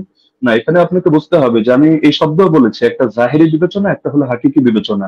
এই পার্থক্যগুলো না বুঝে আপনি আলোচনার মধ্যে তো এভাবে বসলে তো মুশকিল। এজন্যই অনেকে নিষেধ করেছে যে আসলে শাস্ত্রের আলোচনা যেহেতু, শাস্ত্রজ্ঞ ব্যক্তি ছাড়া এটা বলাও মুশকিল, বোঝানো মুশকিল। তো আমি আলোচনাটা আসলে শুধু ব্যক্তি আপনার জন্য করেছি এমন না, বরঞ্চ এটা সারা দেশের জন্য আলোচনা করা। যদিও আমরা জানি যারা দলান্ধ, উভয় পক্ষে, আমি আপনাকে ইন্ডিকেট করে কোনো খারাপ কিছু মিন করছি না, দলান্ধরা কখনো তাদের মাসলা পরিবর্তন করে না। এটা জিবরিল আমিন যদি নাজিল হয়ে বলে তাও করবে না, এটাই দুনিয়ার আমাদের স্বাভাবিক অভিজ্ঞতা। তবে শাস্ত্র বোঝার মতো যোগ্যতা যদি কারো থাকে, তাহলে আপনার আলোচনা আমার আলোচনা সবগুলো নিরপেক্ষভাবে বসে কেউ যদি বিবেচনা করে সেই ক্ষেত্রে সিদ্ধান্ত নিতে পারবে, কোনো সমস্যার কিছু নেই। এটা নিয়ে আলাদা করে আমারও মন্তব্য করার কিছু নেই, আপনারও মন্তব্য করার কিছু নেই। মন্তব্য এটা জাতি করবে। এখন আমি যদি গায়ের জোরে একটা মন্তব্য করি, আপনি যদি গায়ের জোরে একটা মন্তব্য করেন, এটা ঘুরে ফিরে সেই চর্বিত চর্বণ কথাই হবে। এটা জাতি তারা রিভিউ দিতে পারবে, তারাই আলোচনা করতে পারবে। আর আপনি ইমাম মালিক রাহিমাহুল্লাহ সূত্রে ইবনুল কাসেমের থেকে যে বর্ণনাটা আনলেন, আমি তো এটা বলেছি যে এটা নিয়ে যদি আপনি আলোচনায় বসতে চান তাহলে স্বাগতম আপনাকে। আমরা কত শত আপনার রেফারেন্স দরকার আমরা দেখিয়ে দিব যে ইমাম মালিক রহমাতুল্লাহ আলাইহি থেকে সির্ফ 2টা মত আছে। আমি দায়িত্ববোধের সাথে বলছি, একটা হলো 36 রাকাতের আর আরেকটা হলো 20 রাকাতের। 8 রাকাত পড়েছেন উনি, অথবা পড়াকে পছন্দ করতেন, অথবা তার মাযহাবের ব্যাপারে এটা ফতোয়া জারি করেছেন, এটা আপনি প্রমাণ করতে পারবেন না। হ্যাঁ, এখন বিভিন্ন কিতাবে বিচ্ছিন্নভাবে বিভিন্ন বক্তব্য আসতে পারে, এটা আপনিও জানেন। ইমাম ইবনুল হুমামের বক্তব্য যদি আপনি দাঁড় করান তারাবির ব্যাপারে, তাহলে দেখা যাবে আরেক ইমামের বক্তব্য দ্বারাই তার খণ্ডন হবে। তো এগুলো তো কিতাবের মধ্যে বহুত কিছুই থাকবে। শাস্ত্রের কাজই তো এটা, আপনি কিতাব থেকে কিভাবে আলাদা আলাদা করে বুঝবেন এই জিনিসটা আপনাকে হাসিল করতে হবে। আর আপনি যে কথাটা বললেন মুরসালের হুকুমটা সহিহ মুসলিম থেকে, যেহেতু সময় প্রায় শেষ আমি এটা বলার সুযোগ নেই, আমি আপনাকে রেফারেন্সটা দিয়ে দিচ্ছি। শারহ ইলাল তিরমিজি 1 নম্বর খণ্ড 543 পৃষ্ঠা থেকে আপনি এটা দেখে নেবেন যে আসলে এই মুরসালকে ঢালাওভাবে অগ্রহণযোগ্য কিনা। না, অগ্রহণযোগ্য না, এই কথাটা একটা বেদাতি কথা। তো এটা কিভাবে কি আমি আর সময় নিচ্ছি না, আপনি দেখে নিয়েন শারহ ইলাল তিরমিজি থেকে। জাযাকুমুল্লাহ, উহিব্বুকা ফিল্লাহ। আসসালামু আলাইকুম ওয়া রাহমাতুল্লাহ। জি, আপনাদের দুজনকে অনেক অনেক ধন্যবাদ, এবং ব্রাদার রাহুল হোসেন এবং শেখ মুফতি আলী হাসান ওসামা। আমাদের এই প্রোগ্রামটা খুবই চ্যালেঞ্জিং ছিল। আলহামদুলিল্লাহ আমরা চেষ্টা করেছি প্রোগ্রামটি নিরপেক্ষভাবে পর্যালোচনা করার জন্য, পরিচালনা করার জন্য, এবং এই প্রোগ্রামটি আপনারা আমাকে সহযোগিতা করেছেন। দুজনেই খুব সুন্দর আলোচনা করেছেন, এবং যারাই আলোচনা শুনেছেন আমি বলবো যে আপনারা নিজেদের মধ্যে ফাসাদ না করে আপনারা অবশ্যই দলিল গুলোকে বিবেচনা করে আপনারা সেই অনুযায়ী আমল করবেন। এবং আজকে আমার প্রোগ্রাম পরিচালনার ক্ষেত্রে যারা আমাকে সহযোগিতা করেছে, আমার পরিচালনা কমিটি, আমাদের সাথে রয়েছেন সকলের সুপরিচিত শেখ মাহবুবুল আমিন ভাই, তিনি নাস্তিকদের সাথে ডিবেট করেন, এবং আমার সাথে রয়েছেন আমাদের রিপোর্টার মোশাররফ হোসেন ভাই এবং শিহাব মির্জা ভাই সহ আরো কয়েকজন ছিলেন। সকলকে ধন্যবাদ জানাই। এবং সর্বোপরি আমি প্রোগ্রামটি শেষ করব, শুধু শেষ কথাটা বলবো যে আমরা সকলেই নিজেদের মধ্যে মতানৈক্যকে দ্বন্দ্ব হিসাবে না নিয়ে আমরা নিজেদের যে মতের পার্থক্য আছে সেটাকে সুন্দরভাবে বিবেচনা করে আমরা উগ্রতা না করে নিজেদের সুন্দর মন মানসিকতায় মেনে নিই। এ পর্যন্তই আমি বলবো এবং শেষ করব। শেখ মুফতি আলী হাসান ওসামা হাফিজাহুল্লাহ এবং ব্রাদার রাহুল হোসেন হাফিজাহুল্লাহ, আপনাদের দুজনের জন্য অনেক অনেক শুভকামনা রইল। আপনারা ভালো থাকবেন, সুস্থ থাকবেন। এতক্ষণ পর্যন্ত দর্শক যারা আমাদেরকে দেখেছেন, সময় দিয়েছেন, আপনাদেরকেও অনেক অনেক ধন্যবাদ। আজকের মতো বিদায় নিচ্ছি। আসসালামু আলাইকুম।